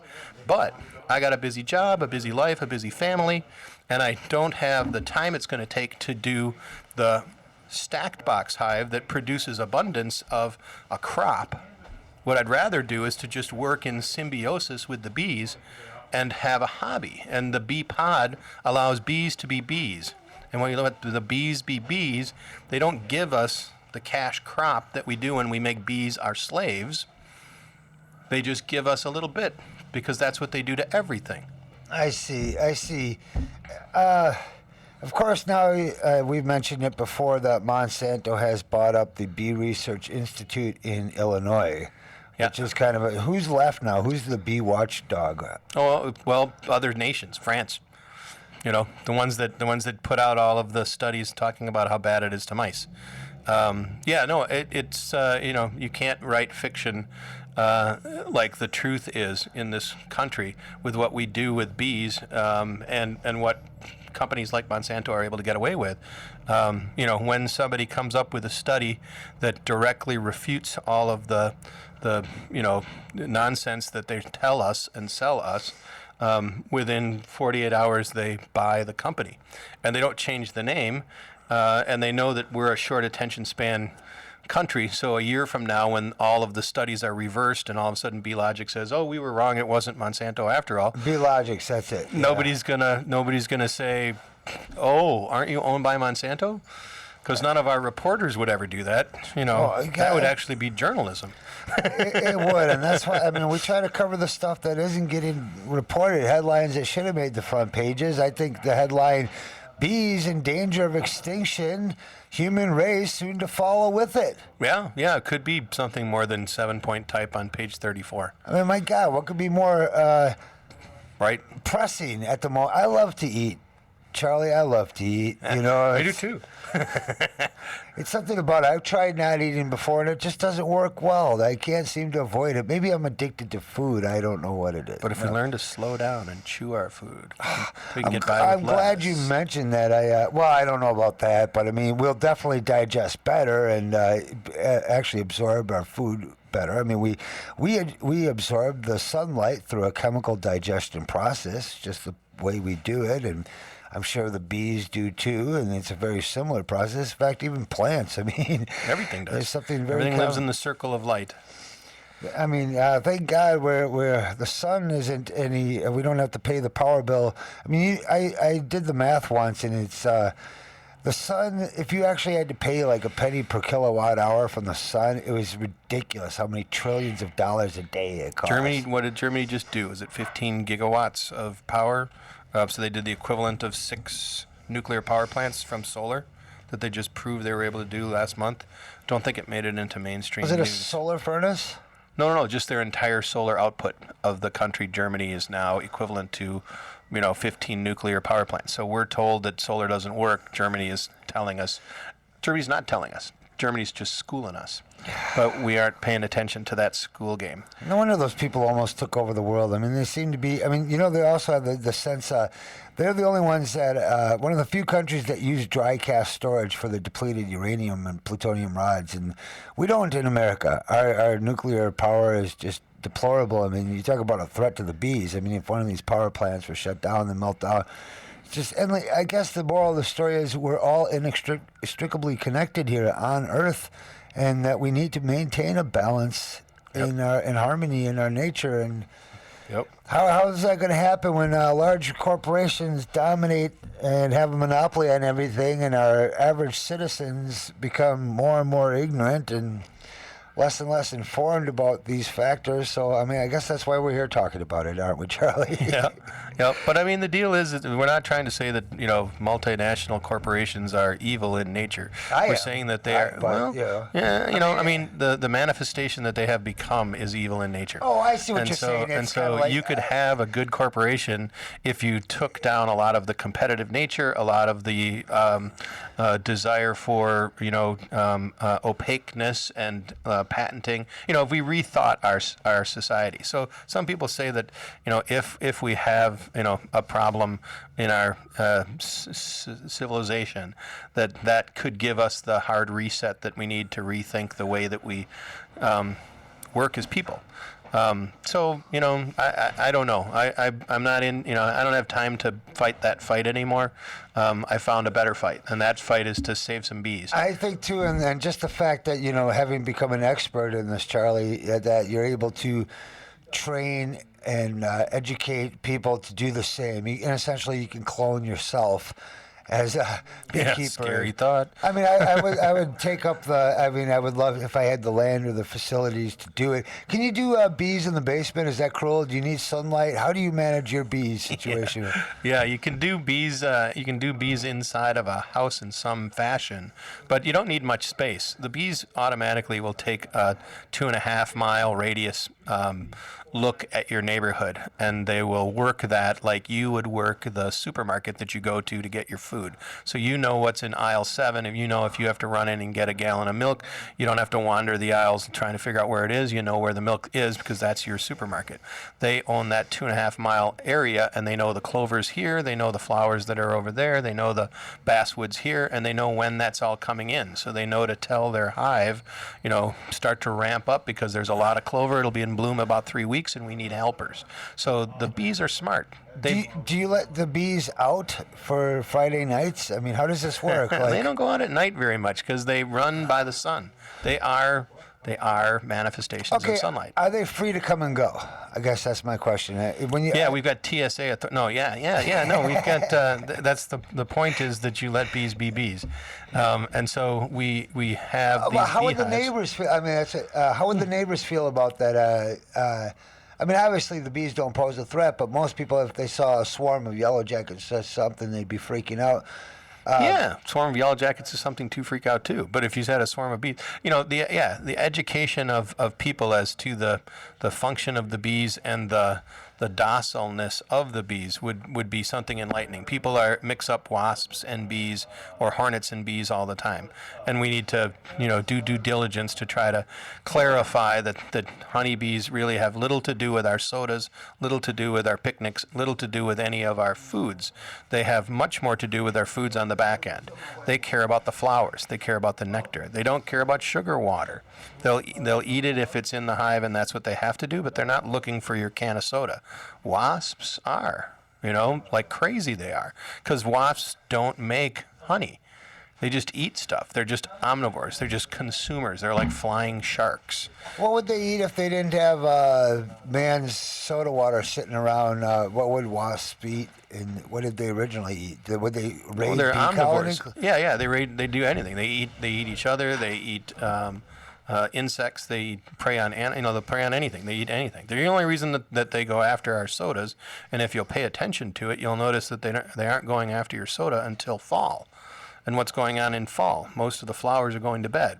So the natural nectar that they do eat is gone, but there's still an abundance of them. So if you really think about it, the vector of birth that's been going on since spring. So, springtime comes, all the queens start making new nests, and by August, you've got tons and tons and tons of bees, tons and tons and tons of wasps, everything. Nature is in full abundance.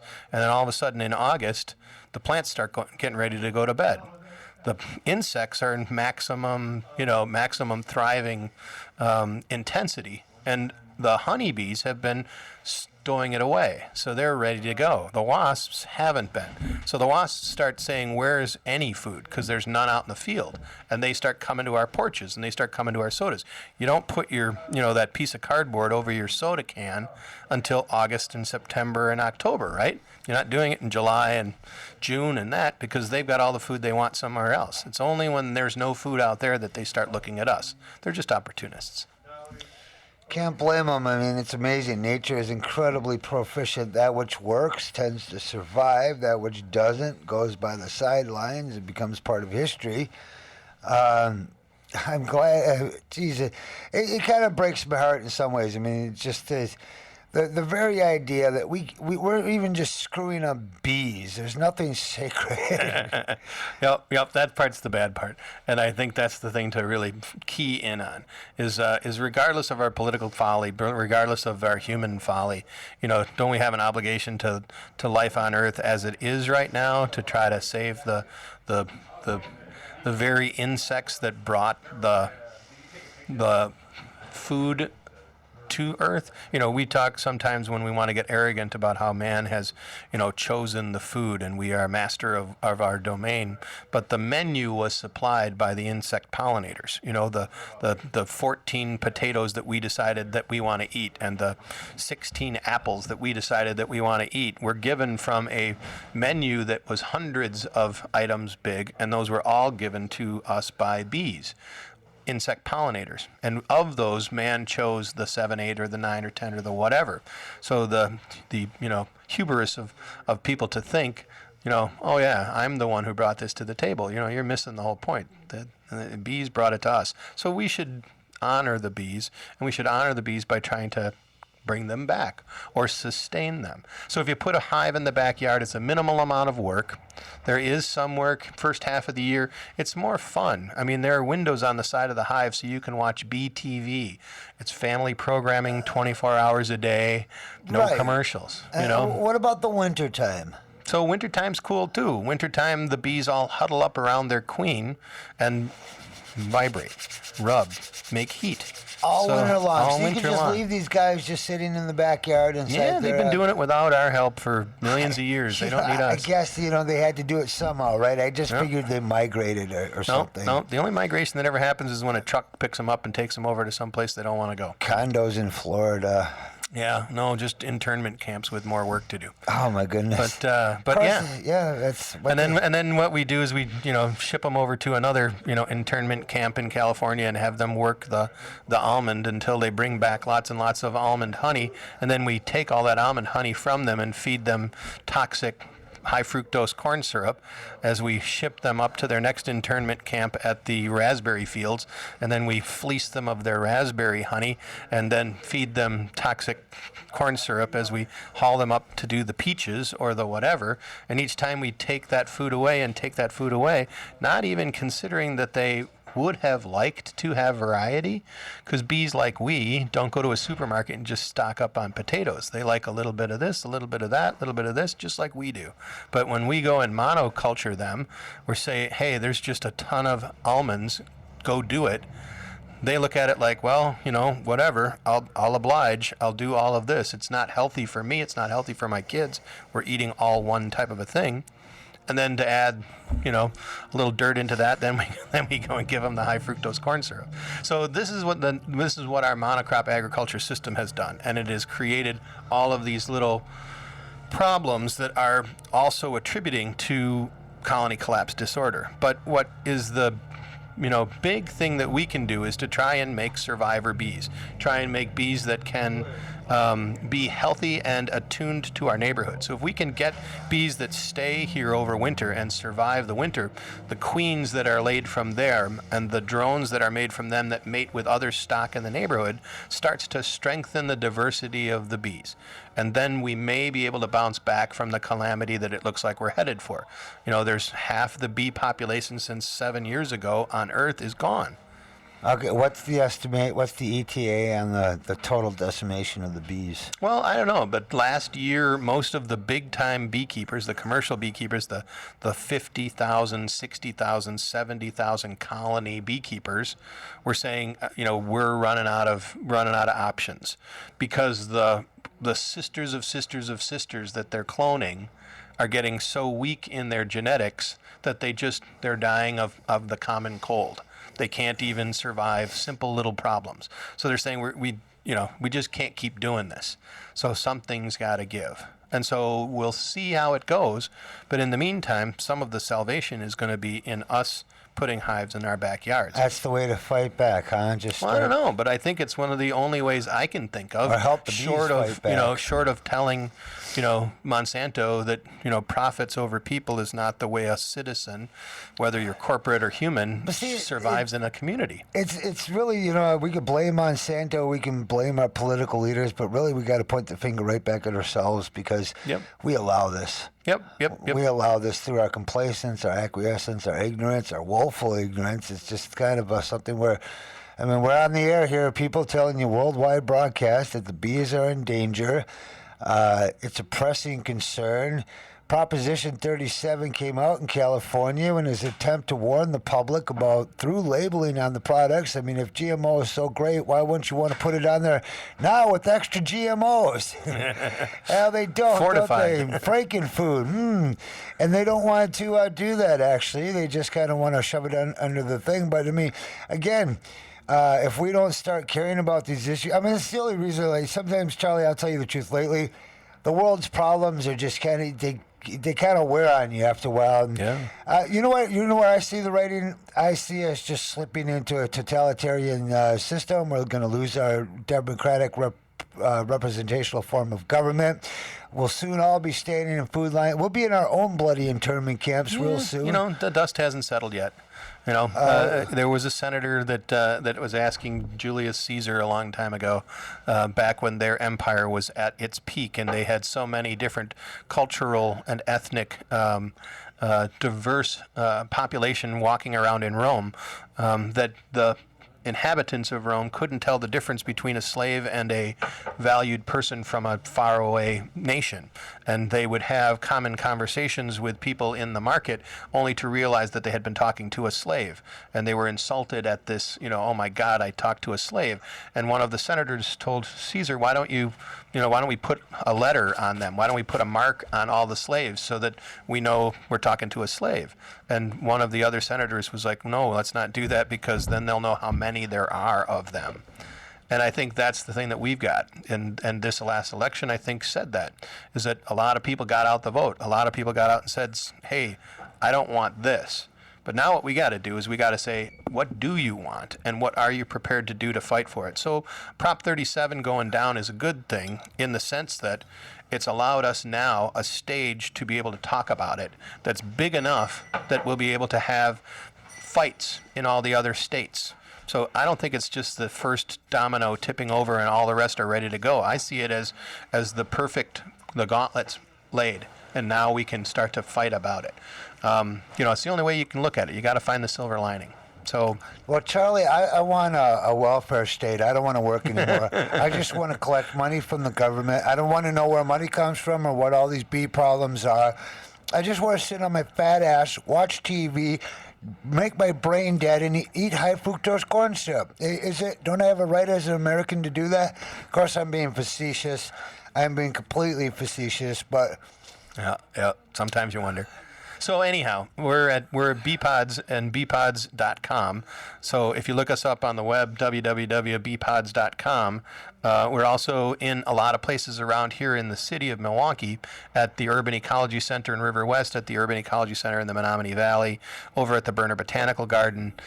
We've got bees over at the Sisters of St. Francis in their urban sanctuary on the lakefront.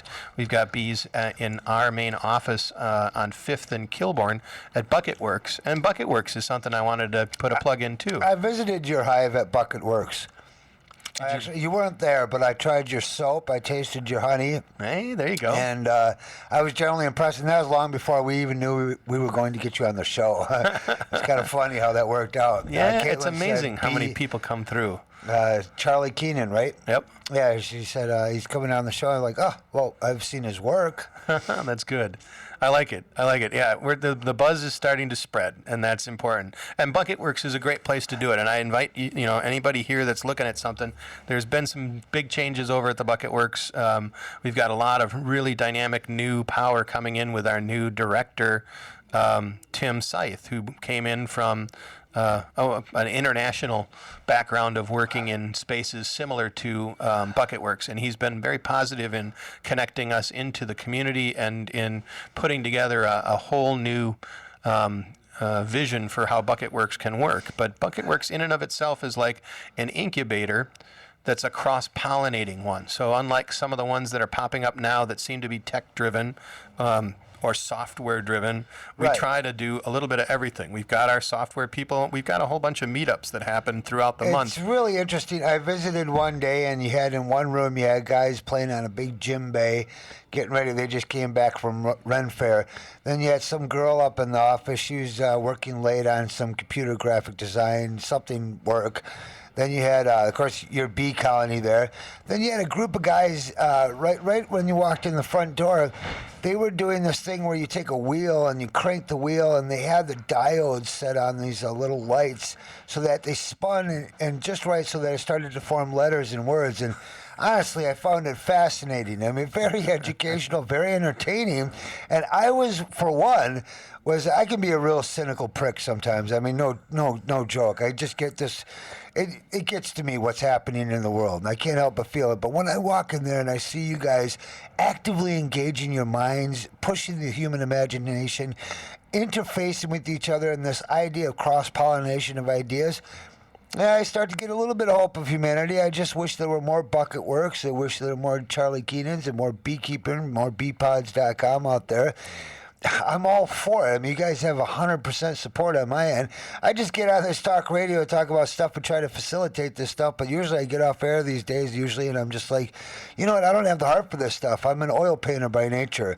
I just want to do art, and the propensity to go be an introverted artist and just shun myself in the world is high right now. It's just kind of like, I just want to say, screw y'all. You're fucking doomed. Bye. And it's but we just, can't. We gotta work our community. And so one of the lessons that we can get is to look inside the hive and look at how that superorganism exists. Look at how all those bees do a little bit of work for everything, and everything within their work is for the work of the whole. And if we look at that, they got lessons to teach anybody, be you a welder or a politician, be you a teacher or a lawyer. Keep bees and look inside of that hive and see what those bees are saying. Develop a relationship with them. We've got a really neat event coming up on Friday after Thanksgiving at Bucket Works. It's our Make-a-thon. And so if you're interested in, doing something where you build your own products, we've got all kinds of cool gadgets that we're building, LED light things, ornaments. I think we're even doing some soap making, all kinds of different things. I make my own toothpaste. Hey, cool. It's calcium, bentonite clay. Yep. And baking soda. Yep. High grade, decent quality, not Arm & Hammer crap. And organic peppermint oil. Ooh, so it tastes good. In the right mixture, it's an incredible toothpaste. It doesn't look that great. It's kind of green and, doesn't, but... Yeah, works. No, it works awesome. I mean, the calcium bentonite clay is always detoxing my mouth and my body. It'll remove radiation to a large extent. I don't know how powerful it is, but it does, surface level radiation. You parse down things to their least common denominator, and all of a sudden life's not that tough. I mean, we don't need to have row after row after row of choices for mouthwashes and toothpastes and this and that. We just need a few basic elements and the knowledge to how to put them together. So there's lots of that stuff that exists. But so check out bucketworks.org and see if you're into any kind of software, hardware, geek stuff. And I use that word affectionately. Oh, absolutely. But, nerds run the world now, buddy. Used to be in the old days, you'd be like, you're a nerd. It's like, hey, buddy, we in the concrete jungle, nerds rule supreme, buddy. So we've got Web 414 web forums. We've got DC 414 for all kinds of interesting security code stuff, lock picking, all kinds of cool stuff in a post-carbon world. That's lock picking, signature forging, document fabricating. Now we'll have the FBI all over this place if they aren't. Actually, we've even got a relationship with our government that's working kind of nicely. They like which one? The corrupt, illegitimate, the shadow one, or the actual real one? No, I mean our local government, who's looking at ways to be able to reach out to the community. Bucketworks is really good at reaching out to the local community, and we bring in embrace our Latino neighborhood and allow things to happen in our building that also allow us to cross-pollinate within it. And in that process, it affords the larger governmental systems and the larger educational systems to find a conduit, a way to be able to reach into the community and to embrace the community. So the model of Bucketworks is worth taking a look at again. And it's places like, the 3D creations guys that are at Bucketworks that are doing 3D printing and 3D scanning, so you can watch stuff made, in 3 dimensions from a printer that's crazy amazing. And Kat Tyson doing Soaps by Kat, making natural organic soaps using the honey from our bees and using natural Wisconsin-made sunflower oil and mixing it up the right way and teaching how to do that. So if you want to learn it, it's, car care kiosk. That is so great. It really is. Honestly, the very idea that just by keeping one bee colony, you actually in turn become a small manufacturer of items that you would need that are completely safe. And you mentioned a few: soap, bee sporin, bee ambisol, candle wax.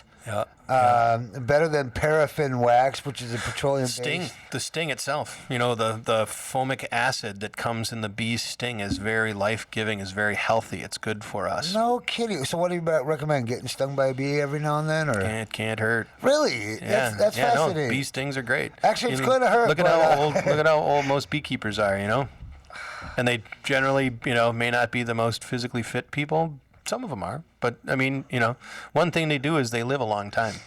And I don't know if there's a direct relationship to stings, but I do know that sting therapy is known throughout the global south as it's a great vehicle for stopping rheumatoid arthritis, for stopping multiple sclerosis, for stopping different problems that we have in joint muscular issues by adding that direct fulmic acid. Fulmic acid, huh? Yeah, it's actually sort of good for us. It's at a balanced pH. And it works naturally within the bees' system, and the bees are working fairly naturally with our system. So, yeah. Yay bees, yay bees. And I mean that sincerely. Actually, I get a little warm feeling in my heart when I just think about bees. I mean, what a great creature. What a great creature. Yeah. What efficient, proficient, productive. They've got their system worked out. It's the only thing, they don't write great novels, but that's okay, It's but we do after they've been stung. What do you mean? We got that great movie, the what's that one with the Queen of the Bees? I think it is Queen of the Bees, and Queen of the Sun is another good movie. Hadn't heard of those. Yeah, there's some great films that you could see. Vanishing of the Bees is a great documentary talking about what's wrong with the bees. Is that on YouTube? Yes, yeah. Vanishing of the Bees. Well, no, it's not on YouTube. It's on Netflix. But, Netflix. There you go, Netflix. Like it's been on there for quite a long time. One of their long-time favorites now. Well, I'm sure you're aware of that famous quote that's attributed to Albert Einstein when the bees Maybe are erroneously. gone. Yeah, I don't know if it was ever confirmed, but I mean, somebody stuck it in there. The very idea that once the bees are gone, we got 5 years before we are. Yep. Ouch. Yeah. If insect pollinators left, then we would be reduced to a gruel diet. There'd be very little sweet. You'd be sitting on a fortune of genetics right there, because if you're one of the few people with actual decent healthy colonies, what are the chances? Say, just for instance, let's do a zombie apocalypse scenario. Charlie Keenan's the only guy with the only living healthy bees left, and I mean this question in all seriousness. Would it be possible to generate millions and millions of more bees from that one colony, or is that a very difficult process? No, yes, 'Cause maybe. you need I the mean, queens, number don't one, you? how would it be possible to have the only bees left? If the bees are dying because there's no food out there, then how would I have the food to do it? Well, because I mean, your bees produce honey, and I see, they need the flowers themselves. Okay, say you had flowers and such, not enough to keep them alive.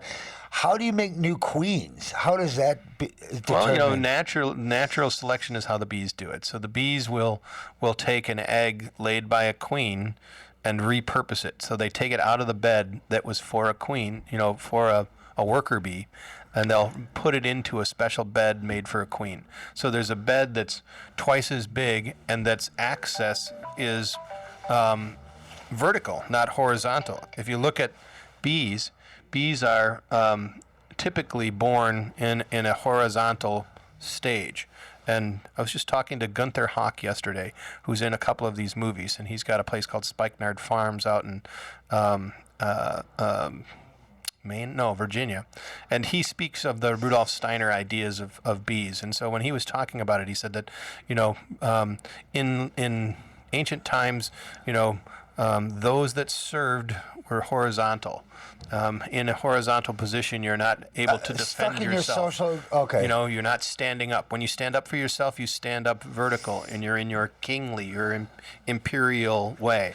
And bees are this way too. When you're making worker bees, they're laid in horizontally into the hive. But when they make a queen, they put her vertical. And it's the same egg that could have been a worker that's elevated to a queen because of a diet of royal jelly and because they're put into an imperial position. And so this is some of the cosmic conversations that Rudolf Steiner talked about when he looked at things, and he didn't see them just as the physical manifestation that was there. He looked at it for more of a cosmic relationship. And it goes throughout the whole hive. The amount of time it takes to make a worker bee is the cycle of the sun. And I'm sure they do it based on, like, for example, if there's a limited amount of flowers nectar available in the neighborhood. They're only going to take what they can sustain. Right. They have built-in sustainability clauses. Yep. Yeah. Well, they have a joie de vivre. You know, they want to live, and so they do what it takes to live, just like we do. Only they do it more instinctual. You know, we have evolved to a part where we're supposed to be able to go against our instinct if we want to, if we choose to in relationship. But bees are pretty much creatures of instinct. They do what they need to do. Sometimes it's bad. You know, sometimes they have to hurt each other. Do they Sometimes make? Yeah, but it's bad from our moral standpoint. From their standpoint, it's doing what's triage. necessary. It's triage. They Just work gotta as do a it. collective. Yep. So in that respect, that's why, you know, there are so many lessons to learn from the bees, and that's why the bees have such an amazing way that they can.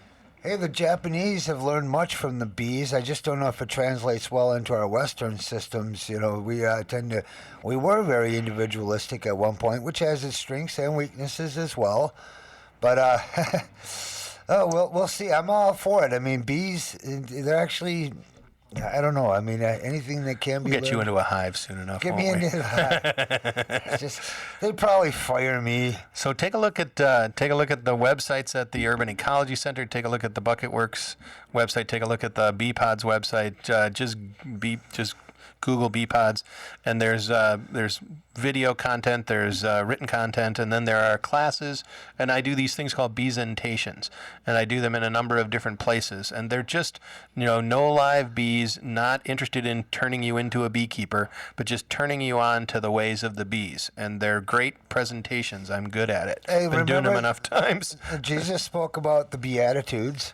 Ooh, that's good. Yeah. In fact, all of the major religions had it. You know, if you look at Krishna, she came out with bees. If you look at the Old Testament, when Goliath slayed a lion, out of the lion came the bees. There are references to bees and bee imperial and bee royalty in all of the major religions. It has to be a reason, you know. It's not arbitrary. Even we, as a creature able to override our instinct, we must have some reason why we had reverence for the bees a long time ago. Apparently, we depended on them. The land of milk and honey, like you said, the cows, no bees, no cows, no milk. Boom, done, huh? No honey. No honey. They go together hand in hand. Yeah. And then bee soap. I know I just wanted to ask you real quick. Versus using animal lye to make soap, would you say bee soap is superior, more? Well, you know, I don't know.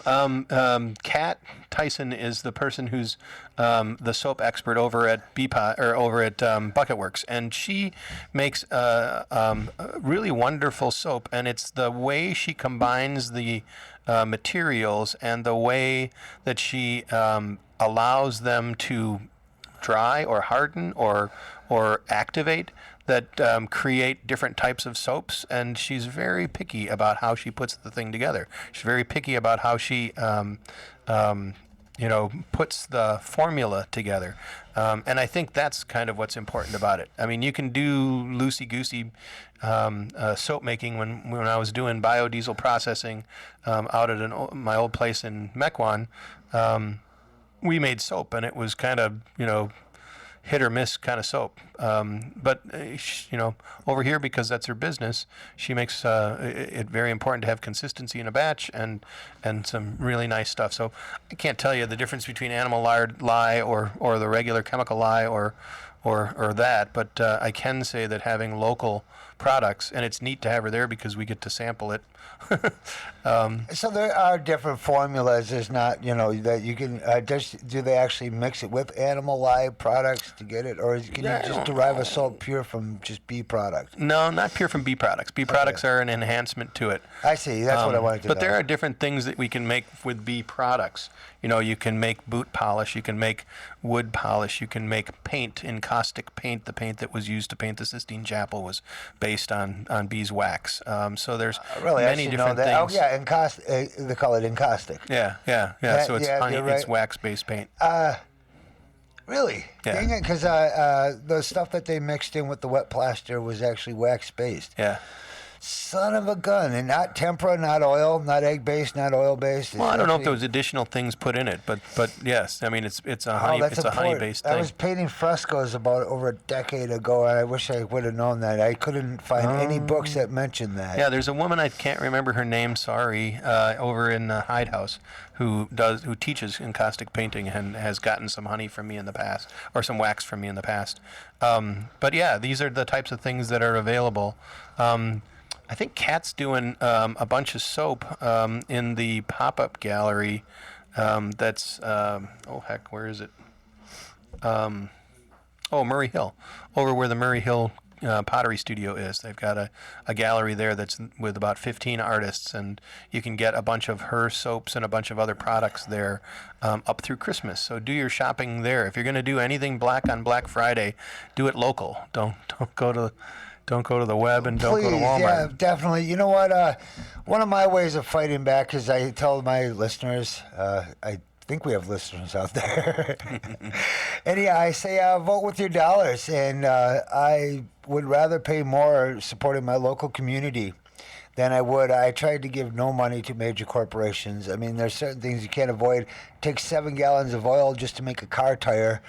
And everything's petroleum-based, and now we become so petroleum-dependent. But one of the ways I like to fight back is I like to give my money to local businesses. Yep. On Friday, come on over to Bucket Works and do our Make-a-thon.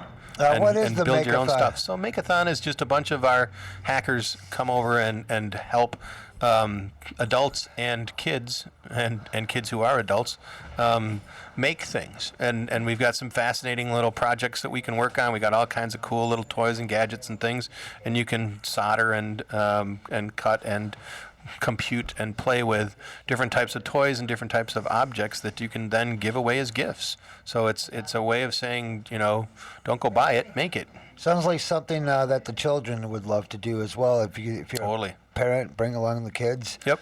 It's a good thing to do from noon to 5 on Friday. On Friday, every Friday? Nope, just Black Friday, just the Friday after Thanksgiving. The Friday. Oh, that's a lot of work for us to set up all that stuff and to get all that stuff going. I'm sure it is. One day a year. And I applaud your efforts. I just wish there was more of it. I mean, it's so wonderful. It's a wonderful. Well, there's totally concept. cool things you can do there all the time if you look on the schedule with all of the different forums that we have and all the different types of things. A guy, Gypsy Jeff Marsh, was doing the Clown 4th Studios Street and stuff. Elevator.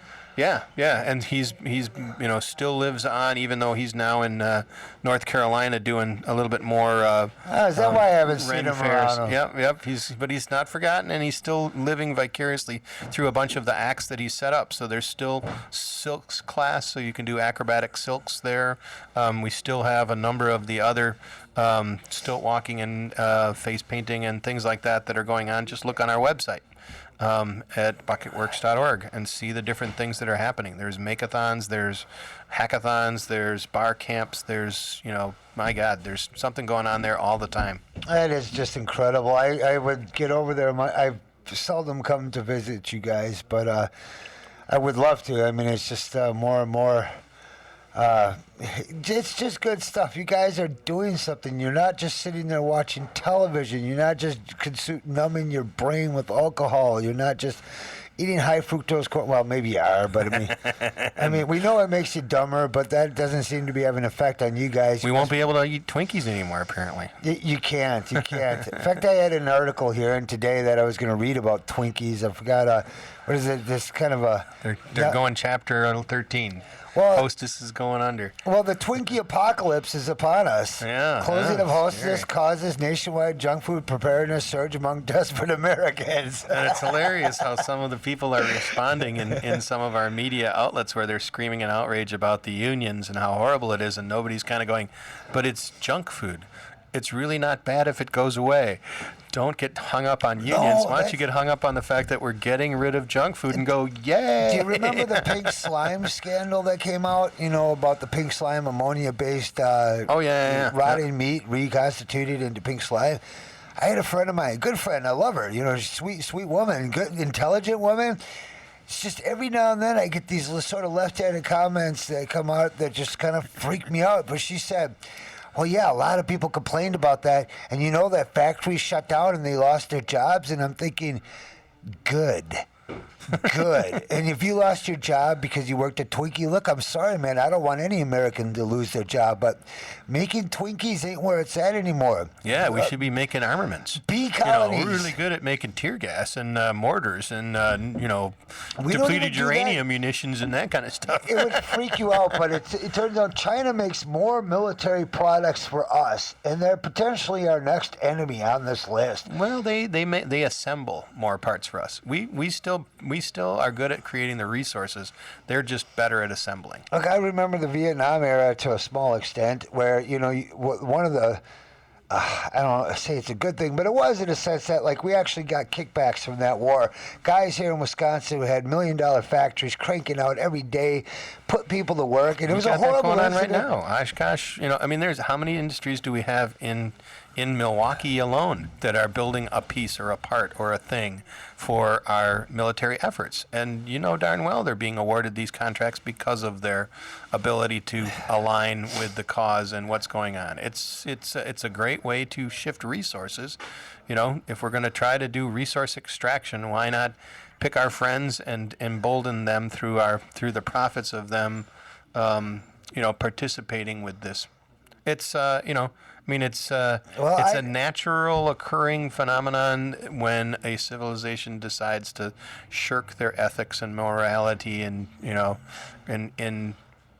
instead of money and consumption. The fallacy is that war is profitable, but if you look at it statistically, historically, peacetime is always far more prosperous.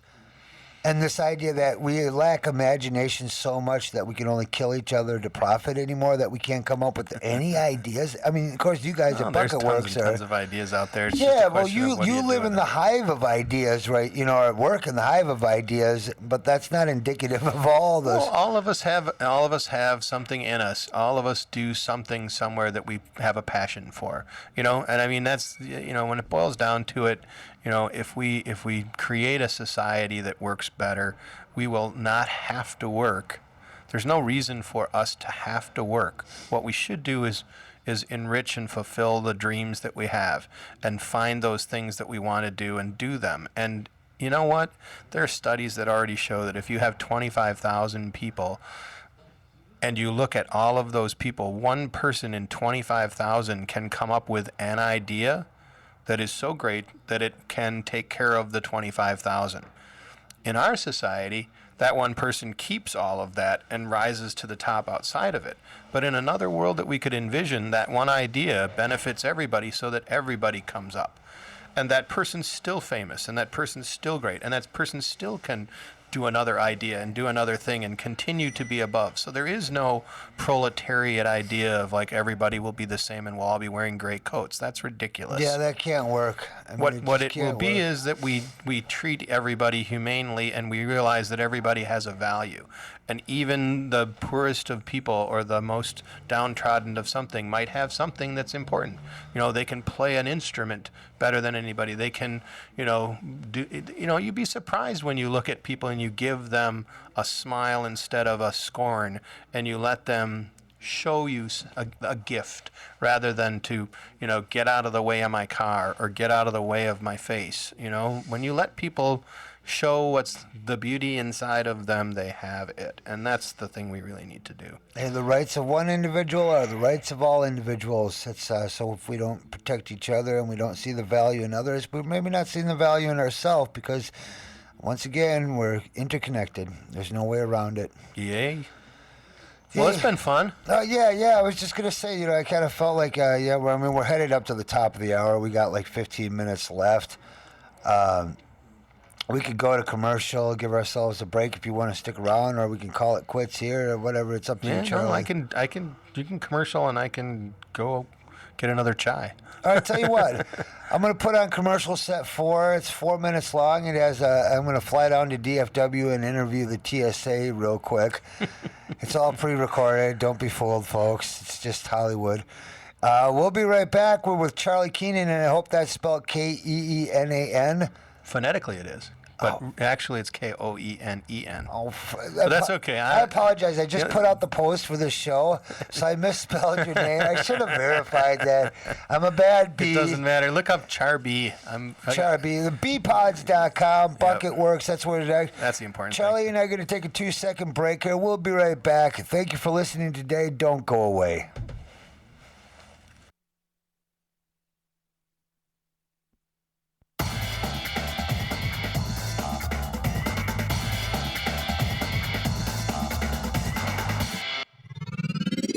You're listening to RiverWestRadio.com. The TSA has consistently made the news with bad reports about its moral conduct, questionable employees, civil rights violations, everything from workers stealing cash out of travelers' luggage to trafficking drugs through airport security gates. Congresswoman Blackburn recently brought to the news media an awareness of the TSA's hiring of known child molesters and child porn collectors.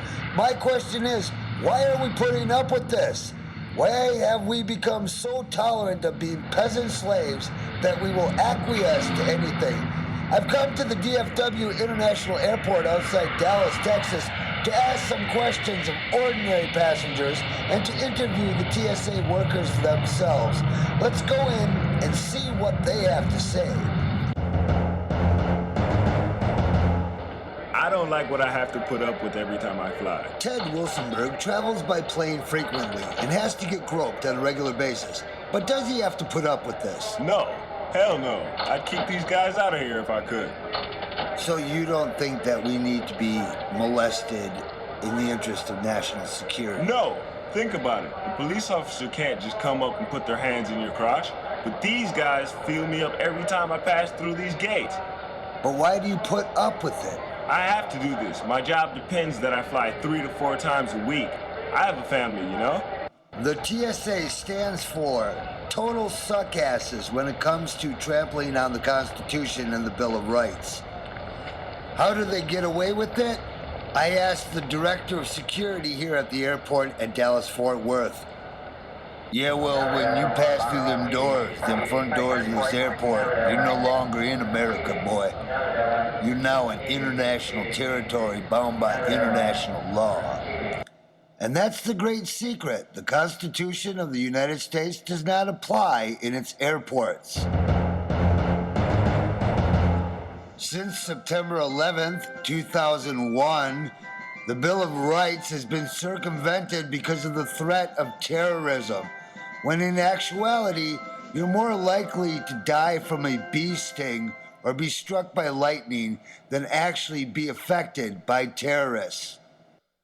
The following program is brought to you in living color. Kennedy died at 1 p.m. Central Time with 2 little girls. Every day, our senses are being constantly bombarded by subliminal messages that are found in TV, movies, and advertisements. The subliminal messages we are subjected to are unrecognizable by the conscious mind and only recognizable in our subconscious mind. The messages and imagery are passively absorbed and then stored in our subconscious, where propagandists deliberately implant artificial thoughts, which in turn can affect our actions and attitudes later in life.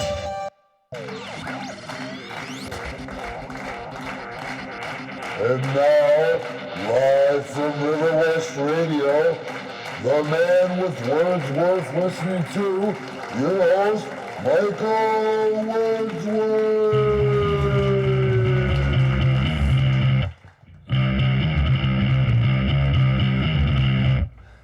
Man, 4 minutes goes by so fast when you're trying to take a quick break, grab a cup of coffee from Fuel. It really does. Hope you guys have been listening to this. We were supposed to have Mary calling in from Ireland today, but I guess we missed her call. I hope you're well, Mary. Definitely check us out on riverwestradio.com. It is a worldwide broadcast, so you should be able, if you get the internet, you can hear our broadcast. It's a good thing. Charlie's coming in with his coffee, but I want to go over There are so many articles today. I see a lot of secession news going on. You might not see it, but definitely a lot of secession news. We got Obama's secret directive on cybersecurity prompts a lawsuit.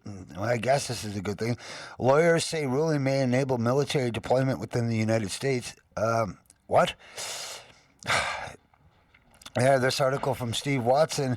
Lawyers with the Electronic Privacy Information Act have filed a Freedom of Information Act request demanding that the Obama administration make public the text of a secret directive on cybersecurity, fearing that it could allow the military and the intelligence agencies to operate on the networks of private companies such as Facebook. As was highlighted yesterday, a report in the Washington Post cited several U.S. officials saying that Obama signed off on the secret directive in mid-October. Quote, the new directive is the most extensive White House effort to date to wrestle with what constitutes an offensive and defensive action in the rapidly evolving world of cyber war and cyber terrorism, that report stated. Epic attorneys Amy Stepanovich and Ginger McCall say that Obama's secret law may enable military deployment within the United States to oversee network security at communication companies such as AT&T and Comcast, social networks such as Facebook, and information centers like Google. This quote from McCall, we don't know what's in the policy directive, and we feel the American public has the right to know. Also, we've got war in Gaza. Why now? It was widely reported that Israel agreed to delay any war against Iran until after U.S. elections. A little over a week after the election, Israel launched a targeted assassination against the leader of Hamas, who Haaretz called Israel's subcontractor in Gaza. That is what started the current round of fighting. Rabbi Arthur Waskow agrees that Israel started the fighting. Professor Michael Cheskovsky notes, on November 14th, Hamas military commander Ahmed Jabari was murdered in an Israeli missile attack. In a bitter irony, barely a few hours before the attack, Hamas received the draft proposal of a permanent truce agreement with Israel. Also in the news, we have House grills TSA on faking of body scanner tests. A TSA official was given a grilling in a House hearing yesterday concerning information suggesting that one of the vendors of the agency's X-ray body scanning machines may have fake tests on software which was supposed to eliminate naked images of passengers passing through the devices. All right, we got Charlie Keenan back in the audience with us. Let me punch you up here. Hey. All right, right on time, too. I was sitting there having my coffee break, and I noticed I peeked in the window. I was like, oh, crap, we got 10 seconds left before jumping on air. So. And I'm enjoying another great chai from Comet. Oh, the chai. You know, I should try those. Dang it, I really should. I've been drinking the coffee, and it just... Friend of the leaf, not of the bean. Is there honey in there? No, there should be, but no, it tastes. There should be. You know, you've got me anything related to the words "bee" or the. Now you're going. All I got to do is get one of them to come sting you. Ah, man, I just love it. You ever get sick of bees? No, what can you get sick of bees? I'm glad to hear that, Charlie. I'm glad to hear that. I've been stung so many times. It doesn't even. You know, it's all part of the whole. It's all part of it, and I think stinging is a good thing. You know, stings. You know, once you've gotten over the fear of what a sting is, it takes very little. Rush. No, yeah. You know, it's a lot overrated, and actually, bee stings do work the joints better, and you know. I think I'm gonna go out and get stung tonight. He's gonna have to work pretty hard. They're hiding inside of hives. They don't come out at night, and they don't come out in this temperature anymore. And seldom do we, unless it's to go crawl up to the bar and grab a beer. Or crawl on over to Bucket Works and check out Charlie's Beehive. He'd be happy to talk to you. I'm sure they can get in contact with you through your website, BeePods. That's BeePods.com. Yep. Charlie's probably got it, no doubt. You got contact information there. If you're interested in starting your own beehive, he'd be glad to help you. He's got all the information, where to go. The prices are right. He's put a lot of research and work into it to make your bee experience And now's the time to start to think about next year. The packages of bees are the waiting list is starting. So you've got to pre-order now in order to be ready for spring. So anybody who's interested in starting up beekeeping, whether you want to use a bee pod or you want to build your own, or whether you want to go into the stacked box hives, this time of year is the time when you're supposed to start to do your homework and prepare your site for where you want your beehive to be, and prepare your mind for the idea of bringing this new livestock, this new organism into your neighborhood and into your life. And so part of it is training, part of it is ordering. So one of the things you have to do is you got to buy bees. Hey, what about city ordinances? Good point. Good point. How does that pertain here in Milwaukee? You got to call your neighborhood services or your common council or something of that nature, depending on if you're in a village or a town or a suburb or whatever. In Milwaukee, neighborhood services has a form to fill out, and there's an annual fee. It's a little exorbitant, but if you're into beekeeping, you could probably get some honey and sell it and make the difference. But there's a fee to keep bees to the city? Yeah, I mean, it's important to have. Well, what does that cover? The bee inspectors that come around checking out your hives? Well, I'm not sure. Milwaukee passed this at a time when they were looking for revenue from anything they could get. So they were kind of a little heavy-handed in their pricing. So it's outrageous and the most expensive in the country at $85 a year. To keep bees. To keep bees. I mean, It's pretty for silly. every freaking thing? I mean, you need a license to fish.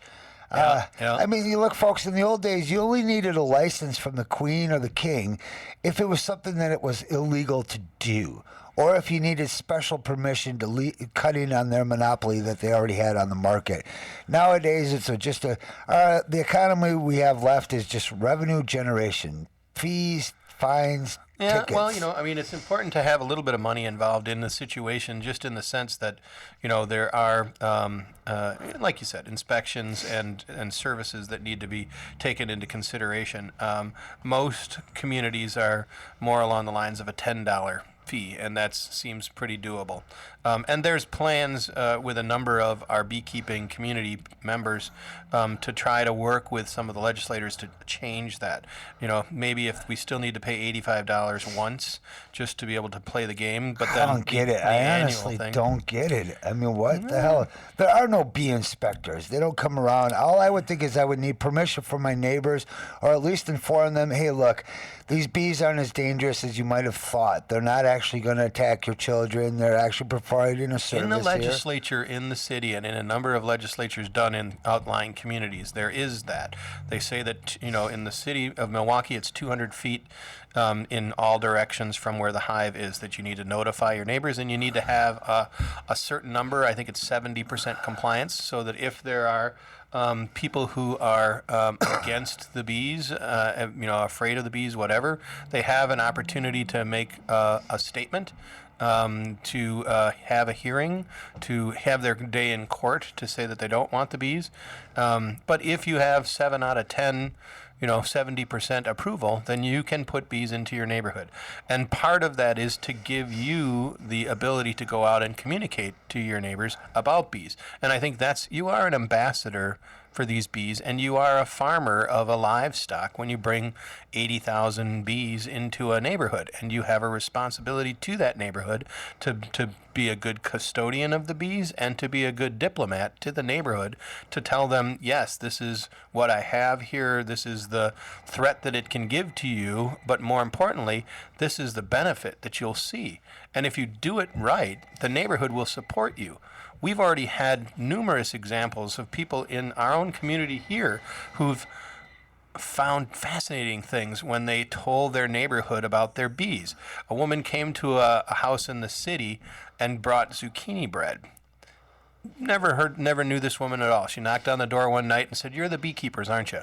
And they said, yeah. And she said, I made some zucchini bread for you because my garden is doing so well this year, and I see your bees all over everything here. I made this for you. Yay. Warms the heart. In the inner Yay. city, in the central city, this is what's happening. People are saying, I understand the benefits of bees. Thanks for bringing them in. This is the stuff we got to do. This builds community.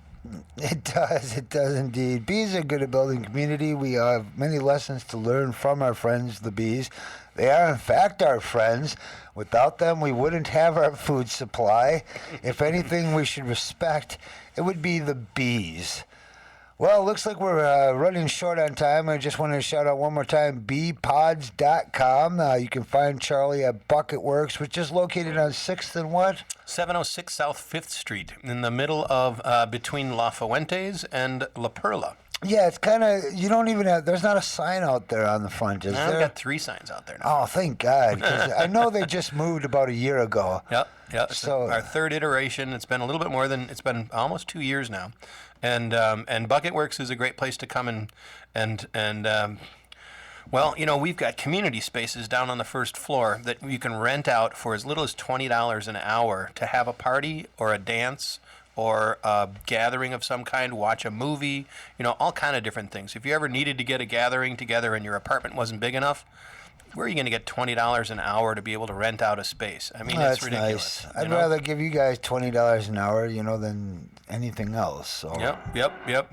So give a look to Bucket Works, give a look to Beepods, give a look to the soap, give a look to the 3D Creations, and you know what? Even take a look at carcarekiosk.com. One of the groups that over at Bucket Works right now that's really doing some amazing things are a couple guys that are taking a lot of interns from our community's digital videographers, and they've created a website called Car Care Kiosk that teaches people using their cell phone, and we actually practiced this once, how to change oil in their car, how to replace a headlight in their car, how to do basic functions in their car, and they filmed every single car make model since 1995. So you can look it up and you can say, I got a 1997 Plymouth Verizon, whatever the heck, Horizon, and the headlights out. And there's a video that shows you how to do it. Incredible resource. Crazy. And these guys are doing it right at Bucket Works, you know? I love that. I do. Well, again, unfortunately, we are running out of time. It looks like the next show ain't coming up. Usually Ingrid's Inspirational Hours here on Friday. Maybe she'll show up, maybe she won't, but I need to get on and get some food myself. Charlie, I want to thank you for coming in. Seriously, anytime. We enjoy having you, and thanks for indulging us on other topics today. It was fun. It's all related, though, isn't it? It sure is. Food, humans, politics, war, pestilence, famine. I guess it's all tied together. I mean, we're on the same spaceship called Planet Earth. I'm flying with you. We're spinning at about 1,000 miles per hour around in a big circle as we orbit the sun at 67,000 miles per hour. Think about that, folks. It's amazing. We're never in the same place twice because even the sun itself, the entire galaxy is moving. We're going places, folks. We're going places. I'm Michael Wordsworth. You've been listening to Breaking Down the News with Charlie Keenan. RiverWestRadio.com. You people have a peaceful, productive, wonderful Friday evening. We're out of here. Peace. Cool.